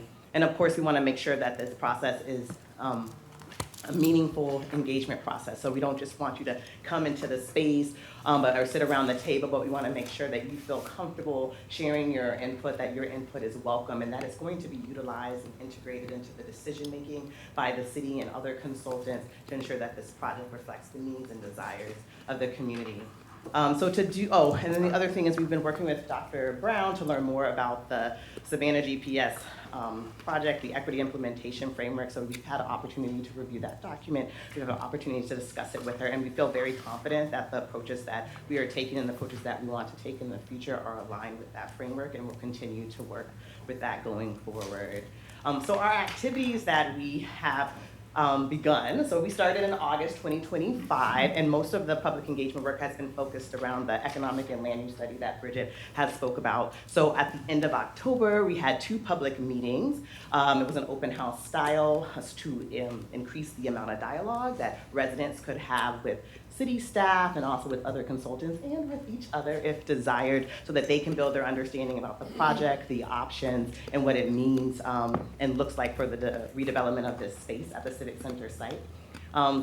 We had 100 sign-ins, so we were able to actually collect information from those who wanted to share with us, their email, so we could follow up and really begin to start building relationships with them, and also zip codes and this particular event so that we could better understand where those in Savannah were coming from to share, and making sure that we are broadening participation across the city. We also had the opportunity for this to collect data in real time from residents. So as they were having conversations with consultants and they were looking over the scenarios and discussing them, they could share their input via feedback cards, which we were able to summarize and share with the consultant team so that they could use that to inform their decision-making and their study findings. At the same time, it was very busy, 2 days. We had 4 stakeholder focus groups that were convened, and Laureen and I worked hard to try to make sure that we could have diverse voices, both individuals and organizations in the room, to be able to share their perspectives and opinions. The areas that we kind of convened under were housing, neighborhoods, different residents present, business and economic development, and community and faith leaders. And I can definitely attest, we sat through all 4 of those, which were really interesting conversations, but they were also very distinct and different conversations, which is an indicator that people were having the opportunity to lift up what was important to them in their work, and to be able to share that with us. And so there were 31 focus group participants. And what we were able to do is something new that we wanted to implement to ensure that this process is meaningful for those who are participating. So we as a third party sent out emails to invite those who attended the meetings and those who participated in the focus groups to share about their experience. So did they feel comfortable sharing their input? Did they feel that their input was going to be utilized and taken in consideration and even shape the future of the Civic Center site? And also we asked some questions around their communications and like how they prefer to hear about public meetings and other events. And then what's something that we pushed for early in the project was to implement a community survey. We thought that a community survey would really broaden participation beyond public meetings and stakeholder focus groups, which kind of narrow who participates depending on location and time and what amenities that we're offering to make it convenient for people. And so the survey actually closed on Monday, 3 days ago, which is exciting, and you can see that we did broaden participation. We have over 1,100 surveys that were submitted, and we did also collect zip code, and so 60% of the residents are living outside of that downtown area, which for us is an indicator that we really are starting to access many of the neighborhoods and communities around Savannah. And I wanted to share with you about the survey, not the content of the survey, because that is being reviewed by the Economic and Land Use Study team, but just wanted to share like who participated and whose voices were held and some heard in some of the strategies that we implemented. And so these are the final data in terms of demographics. And so we expanded from zip code for this survey to ask about household income, race, ethnicity, a zip code, and even number of people in household. We really wanted to do this for 2 reasons. One, the goal is to see if we are representing the demographics of Savannah, but also we wanted to ensure that we had data in real time so we could monitor the input that was coming in and from different groups. And so in purple, or if you see the text underneath the boxes, the green boxes, those were the impact of our targeted review. So the survey was supposed to actually close 2 weeks ago, and we were able to look at the demographics as they were ongoing, and we recommended that we keep the survey open so that we could have a more diverse representation. And so, like for example, with the household income, when we were originally slated to close, it was at 69 responses from households that earned under 60,000 K, and with our targeted approach, we were able to bring that up to 164. So we were really starting to increase that. And similarly, as you can see with the race and ethnicity data, we were able to increase by 169%. So for example, with African Americans, at the original closing date, there were only 55 responses from those who identified African Americans, and we were able to grow those increases.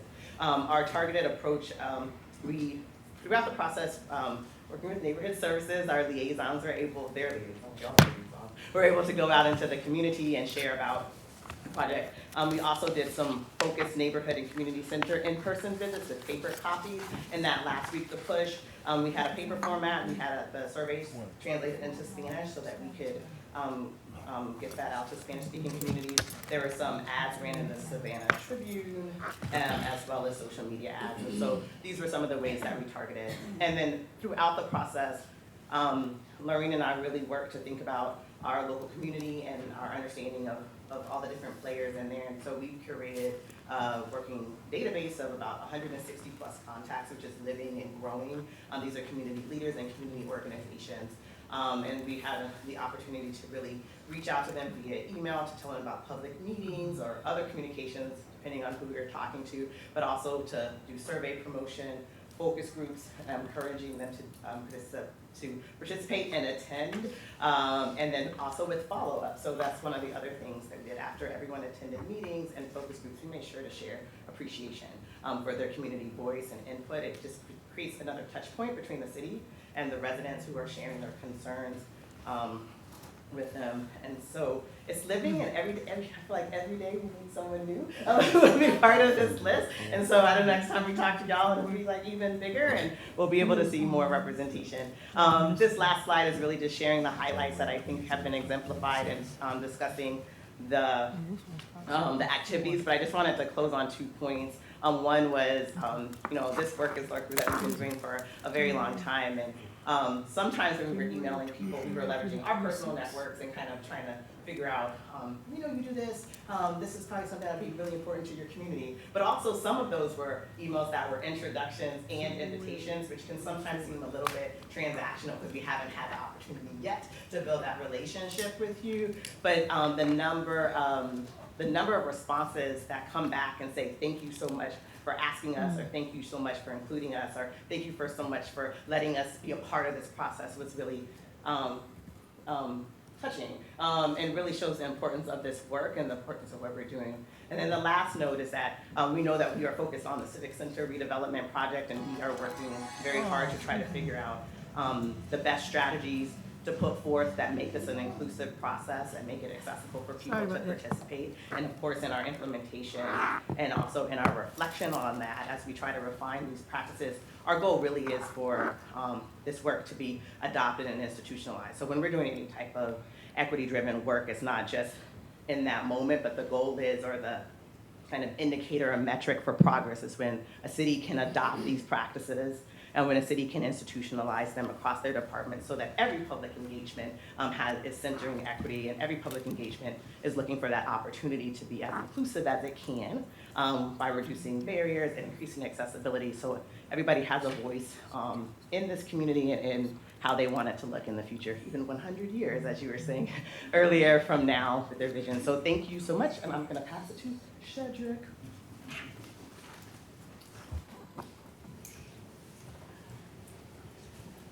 Good afternoon. Good afternoon, Shedrick Coleman with Shed Architecture. We are looking at now the process of what the Civic Center building itself is and what it can be in the future. And working with AMS, it has been a study of the existing resources in the building as far as the theater is concerned, and also how to take those resources and bring them into the future by working with the public and also the users of the building stakeholders to determine what are the best ways to move the theater forward and make it a very valuable resource to the city and the community as a whole, and also looking at how the building can be expanded to become a greater community resource in the community facilities that we're able to provide in the addition. So through that process, they've been preliminary findings about what the theater is basically been able to do. It's been underutilized because in many ways it does not accommodate some of the more modern theater uses that are out there today. So we're looking at ways that we can renovate it to make the theater more inclusive for those and to expand its use throughout the year.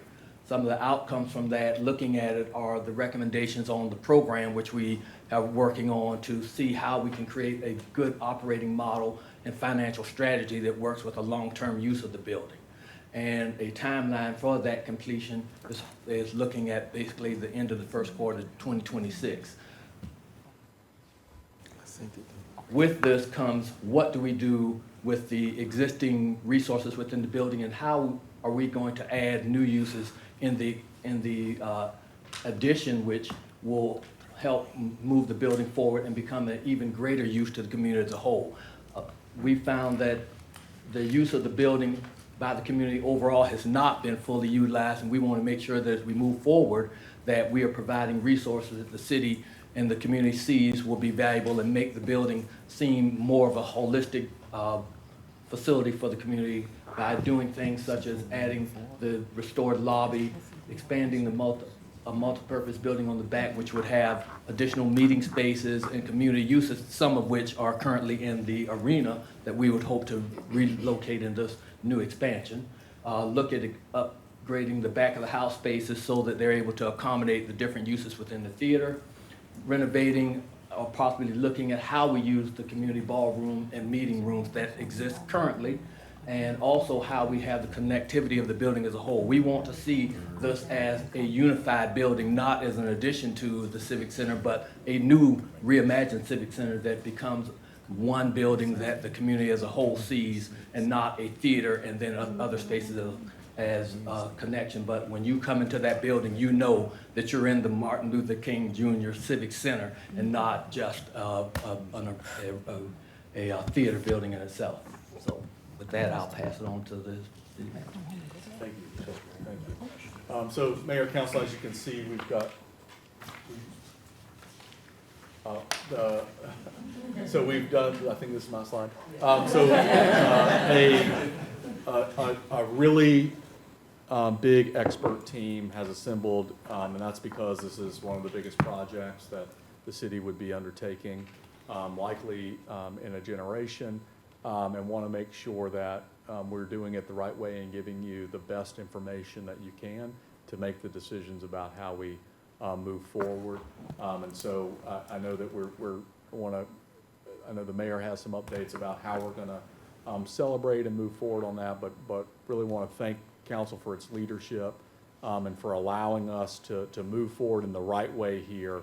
And this is one of those areas where slow is smooth and smooth is fast, and we want to make sure that we're doing it the right way. So with that, Mayor, I turn it over to you and council. Thank you, and thank you, team. Let's have a round of a lot of what someone was criticizing something that you need to focus on, so we focus on it all. We have to. So I appreciate the work that you all have done in this. For us, this is a very important, pivotal moment that we did not have the opportunity to involve ourselves in 50 years. 50 years ago when the Civic Center was brought online. For us, it's a couple of opportunities. The first opportunity is to make sure that we are perpetuating, propelling our community forward through the use of this space. And we've learned a lot more about the Civic Center that I did not know. But one of the compelling questions was, what about the arena? We knew when we built the in-market arena, Savannah's in-market arena, that we were not going to have two arenas. I mean, that was very, very clear. We had one arena. And, to that end, the current arena is just not, it's just not usable, I think, in any way, shape, or form. And it needs to go ahead and come down. And we need to be consistent about what we say we're going to do. To that end, we all remember Artie Milton's big portrait of MLK that was sitting outside of the east wall there, and there was a lot of discussion about what would happen to it. And so for us, here comes an opportunity to name the entire Civic Center, inclusive of the Johnny Mercer, inclusive of the ballrooms, inclusive of the meeting rooms after Martin Luther King. There's no better time to do that except during Martin Luther King weekend. Yeah. And so we would like to do this on the Saturday of the MLK weekend, working with the IMA in the Interdenominational Ministerial Alliance. Most of you remember those days, and I remember as a college student where after the MLK parade, everybody That's right. was at the Civic Center. Well, times have changed. And so there is the MLK Observance Day Committee event on Sunday. And then after the parade, people just kind of go their way, and it's really hard to gauge what time it's going to end. So that Saturday is available, probably at about 3 o'clock, in which we would have a dedication to actually name the entire complex after Martin Luther King. And there'll be a program, and of course, council, as you are the dedicators, we would love for you to be a part of that. It will be a moment in history that will be documented better than it was documented 50 years ago. Yeah, For those first names. And so, again, these moments are important. And hopefully some young people who are there present can say 50 years from now, they remembered when this building was there. That's what we're looking forward to. Again, not a hard, I will create opportunities for people to walk through the arena. We call it a hard hat tour. And then ultimately, as the demolition occurs, there'll be opportunities for you to take a piece of history home with you. Be it bricks, be it chairs. If you have a favorite moment, you might be able to have that favorite brick. And we'll create that as well for the community, and being sustainable, that we can create those opportunities for people to have that. And we're really working hard between Luciana and Marty, who's hiding here, who led the Civic Center for so long, to really compile a historical document and archives as it relates to the arena. No one can tell me. Did you ever tell me for the first act? The first there was an act. You had a ticket for the first act. I know Jackson 5 was there in 73, I was there. That's right. Right. 72, Jackson. And so George Clinton was there too. But, we want to. We've been really good at really documenting, have people bring copies of things that we can use, and really building this. Ultimately, hopefully, for maybe even a time capsule that we can ultimately put into the new development. That would Also, be nice. yeah, and then I think Dietrich had mentioned a couple of times, as we build out some open space to be used for other things that we want to do. So, I'm excited about the possibility. Again, this is a big decision by this council, but it's a great opportunity for us to cement some legacy going forward. On the 17th of January, Whatever that Saturday day? is. Because on the next Saturday, we will be in Atlanta for GMA. Whatever the MLK weekend What's the is. weekend? That's the 17th. Yes. Okay. And obviously, this project will be continuing to bring back to council. The action today is around what's included in the budget to help to fund the project, as well as the renaming. And so as we get information and solidify options or scales of options, we'll be coming back to council about how we are going to approach the Civic Center redevelopment, as well as the area around it. And what Jay and team has gotten good at doing, I know that you all will agree, that as best we can, we'll publicize the timeline with significant milestones. We'll adjust it as we need to, but we want people to have some reasonable expectation of what to see, what to expect. And again, for us, we're going to document this entire process, that one day there'll be a video of this building going down and a video of restoring that which was. But again, I want to thank council because of all of this. Some people said keep it all there, and some people said knock it all down. This is really a balanced, thoughtful, thorough approach that allows us to have the city's public square, but at the same time restore key aspects of the overthought plan. And I will tell you that not many councils will ever have the opportunity of being able to do it. That's amazing. I just have one Yes, sir. question. Just to piggyback off what you said, Mr. Mayor, and we talk about legacy, Luciana does a wonderful job of oral history. Yes, she does. With telling a story that we have in the city. And just as you said, I would be remiss if I did not, mention Marty Johnson and her role in this entire existence of this Civic Center. I'm not that old. You're important, believe me. With telling the story, it's not just about who was there or who showed up to perform, but it's about how that building, how that space impacted the community and what it meant to folks in our community. And I think Marty's a wonderful asset to be able to tell that story.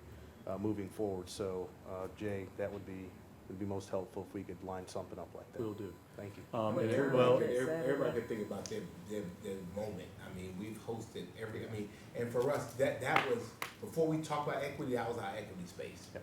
It was affordable, for me, both of my college graduations were there.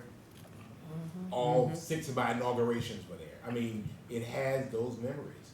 I've had some of the most happiest times and some of my most thuggish times in that space. I mean, it was just, sometimes I didn't act like I knew the Lord in that space, but I mean, it was good.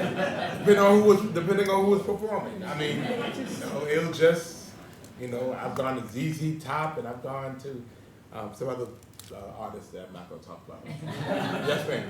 Just don't want to throw a monkey wrench in this bubble, but when we say we want to get back on the overthought plan, what is the legislative impact of, do we really want to go back and name it the Elbert Square? Can we name it the People Square or something else? Do we have to have that same number? They said you lost it, and they're trying to replace back some of the old things, but Frogtown was lost and a lot of the stuff that was over there. So when we say the equity part, well, I kind of researched who he was. I know he was the first sheriff and all this stuff down there, but in light of having another square that we could possibly name with some more Afro-American people, is there a possibility to even consider that as a name and not renaming it the Elbert? It's already gone. Well, I think, It's just a question. Yeah, I think, we have those opportunities, and I think we're trying to, beyond the fact that I see steam coming out of her nose, I think it gives us an opportunity Yes. to really discuss that, and again, it's within council's purview, to be able, to do it, so, I think that could be something that's a part of this process. This is not a one-off, this is gonna take a while, so I think maybe it's an opportunity for us to be educated. I know you know. See, I know she knows already. Yeah, I know you did. I'm so glad you asked.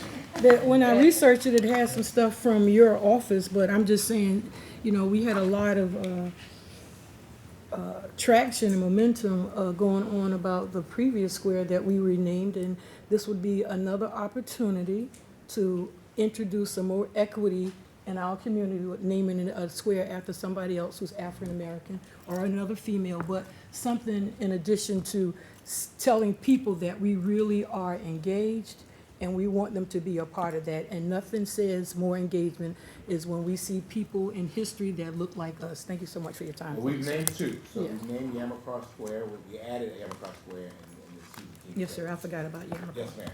Also, a place of honor where the community rooms are. Can we look at possibly renaming those rooms as well?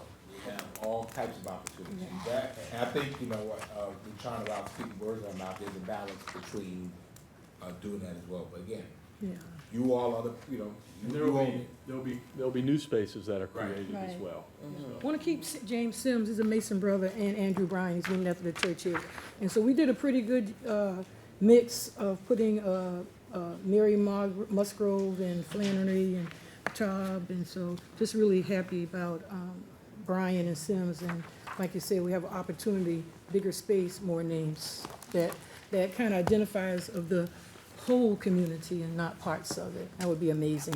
Luciana? I saw Woman Lanier, Woman Shabazz. Yes, and I'm good. Thank you. Leggett. Yes, Then we're gonna go leave east. Yes. thank you all for all of those presentations. I may have been maybe one of the most critical ones on the council on this project, and not because I could not envision what it could be, what it would look like, but I did not like the fact that we were losing the arena without creating another space somewhere for the use. I know that it has been a very popular place for people as far as affordability and accessing a venue for the community in Savannah. One of the most affordable spaces, well utilized, and in my thinking, we should have created or support opportunities for those spaces before we tore it down. but in hearing what you all have presented and the new spaces, the new room, and really, I think I heard something about a ballroom on the back end of the arena, where the old hallway is in here. I think that's an excellent idea, so I really like the work that you all have done. I still think we have a need for more accessible event spaces in Savannah. It's unfortunate that we can't get vintage in West Savannah to be all it can be. But, you know, we're gonna continue to work on that because times have changed and we gotta keep up with, the possibility of improving and uplifting these communities.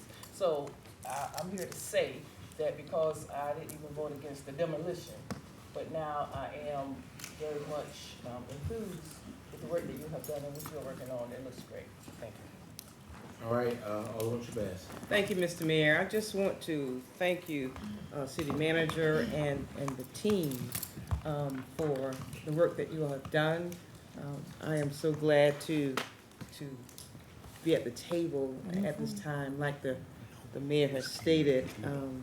Even before he became the mayor, we were at this table, you know, talking back and forth and tugging back and forth with other council administrations. So this is definitely a monumental time at this table, and I'm excited. Thank you for the team that is so inclusive of everybody in all of Savannah. I really appreciate that in the presentation today as I've seen the representation of Savannah, who has brought us to this far. Also, again, I want to echo because what the mayor has stated in reference to what we have come up with in reference to the celebration and dedication ceremony. As the mayor has stated in his vision and working with the Interdenominational Ministerial Alliance, that we want this day, that day along, because it's a celebration weekend, the momentum is going to be there. We don't want Savannah and those who were around during that time, and even those of the current generation, the young children, to come out during that dedication, because there will be stories there will be oral stories that has not been written, that's going to be told on that particular day. And there's going to be stories, as the mayor has stated, to where the children who will be walking around on that Saturday, as you said, January the 17th, Alderman? Yes. January the 17th, 2026 is so important. And I thank you, Mr. Mayor, for just coming up with a vision and having that day to celebrate. When we started back with MLK celebration, when Reverend Benny R. Mitchell and all the team, you know, I was we were about 20 years old or so, you know, marching, you know, during that time when we all it's excitement. And that is what we want to bring back, especially on that day and during that entire weekend, to where we all knew it was just everybody. We knew we were going to be at the Civic Center. January 17th, 2026, let's be at the Civic Center. Alderman Leggett. Mr. City Manager, could you, I know we spoke on it before, but thank you guys for the updates that you've given us. Could you give us some benchmarks as the project is moving forward so that we know where the project is? I know she said that they're going to be doing demolition on the inside, but could you give us some updates as you get to certain portions of it? And also, could you let us know if you have in your GPS plan about maintenance to our facilities so that we don't run into another demolition by neglect issue? So, because I think that, and maybe I'm wrong, Mr. Mayor, you can correct me, that a lot of this arena could have been preserved because of the maintenance. And I think that we could have done a lot more to preserve the history of it. And it probably still could have lasted a long time. I hate to always say it, but we put granddaddy in the back seat for a new model. So I think that we could have done some things different. I just want to make sure that our name and legacies that's going to be attached to this, that we do everything that's possible so that folks in the future know that we done everything that we could do to make sure every other facility that we have is going to live out its legacy.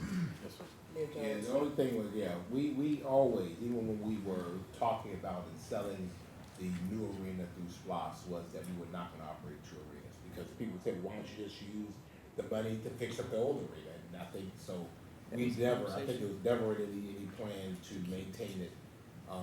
That once the new one was up and operating, the other one was actually supposed to come down soon after. One of the plans they did had it down like a year after, obviously it didn't happen. So, for us, it was like, why do we keep putting good money after a building that really, it's not gonna be sustained over time, so. But, I think the city manager's committed to, making sure, I think everybody needs to know what to expect, what to see, and what it looks like when they see it, yes. Thank you so much. I, like Alderwoman Lanier, was very vocal, Mr. City Manager, about tearing down the Civic Center. I was not in agreement with it. I mean, the arena, thank you. I was not in agreement with it because I felt like we could have utilized that space for something to benefit the community. But after I see the presentation that you all made, I must say I'm very impressed. I have a lot of memories there. Marty Johnson could tell you I did a lot of fashion shows there and events at the Civic Center. I even had my reception, my wedding reception there. And that place is real dear to me. And I'm just so thankful that you all are gonna do what you all are saying that you're gonna do. And I'm gonna hold your feet to the fire to make sure, Mr. City Manager, that what y'all say y'all gonna do, you're really gonna do it. All right? All right. Opportunity for new members. Ladies and gentlemen, we have 15 minutes. We have to have an executive session.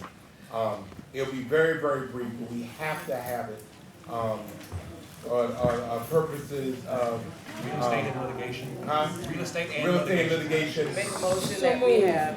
Second. Probably move second that we have an executive session while we're eating on litigation, real estate. All in favor, indicate by saying aye. Opposed? Motion passes. It'll have to be quick, but we have to have it.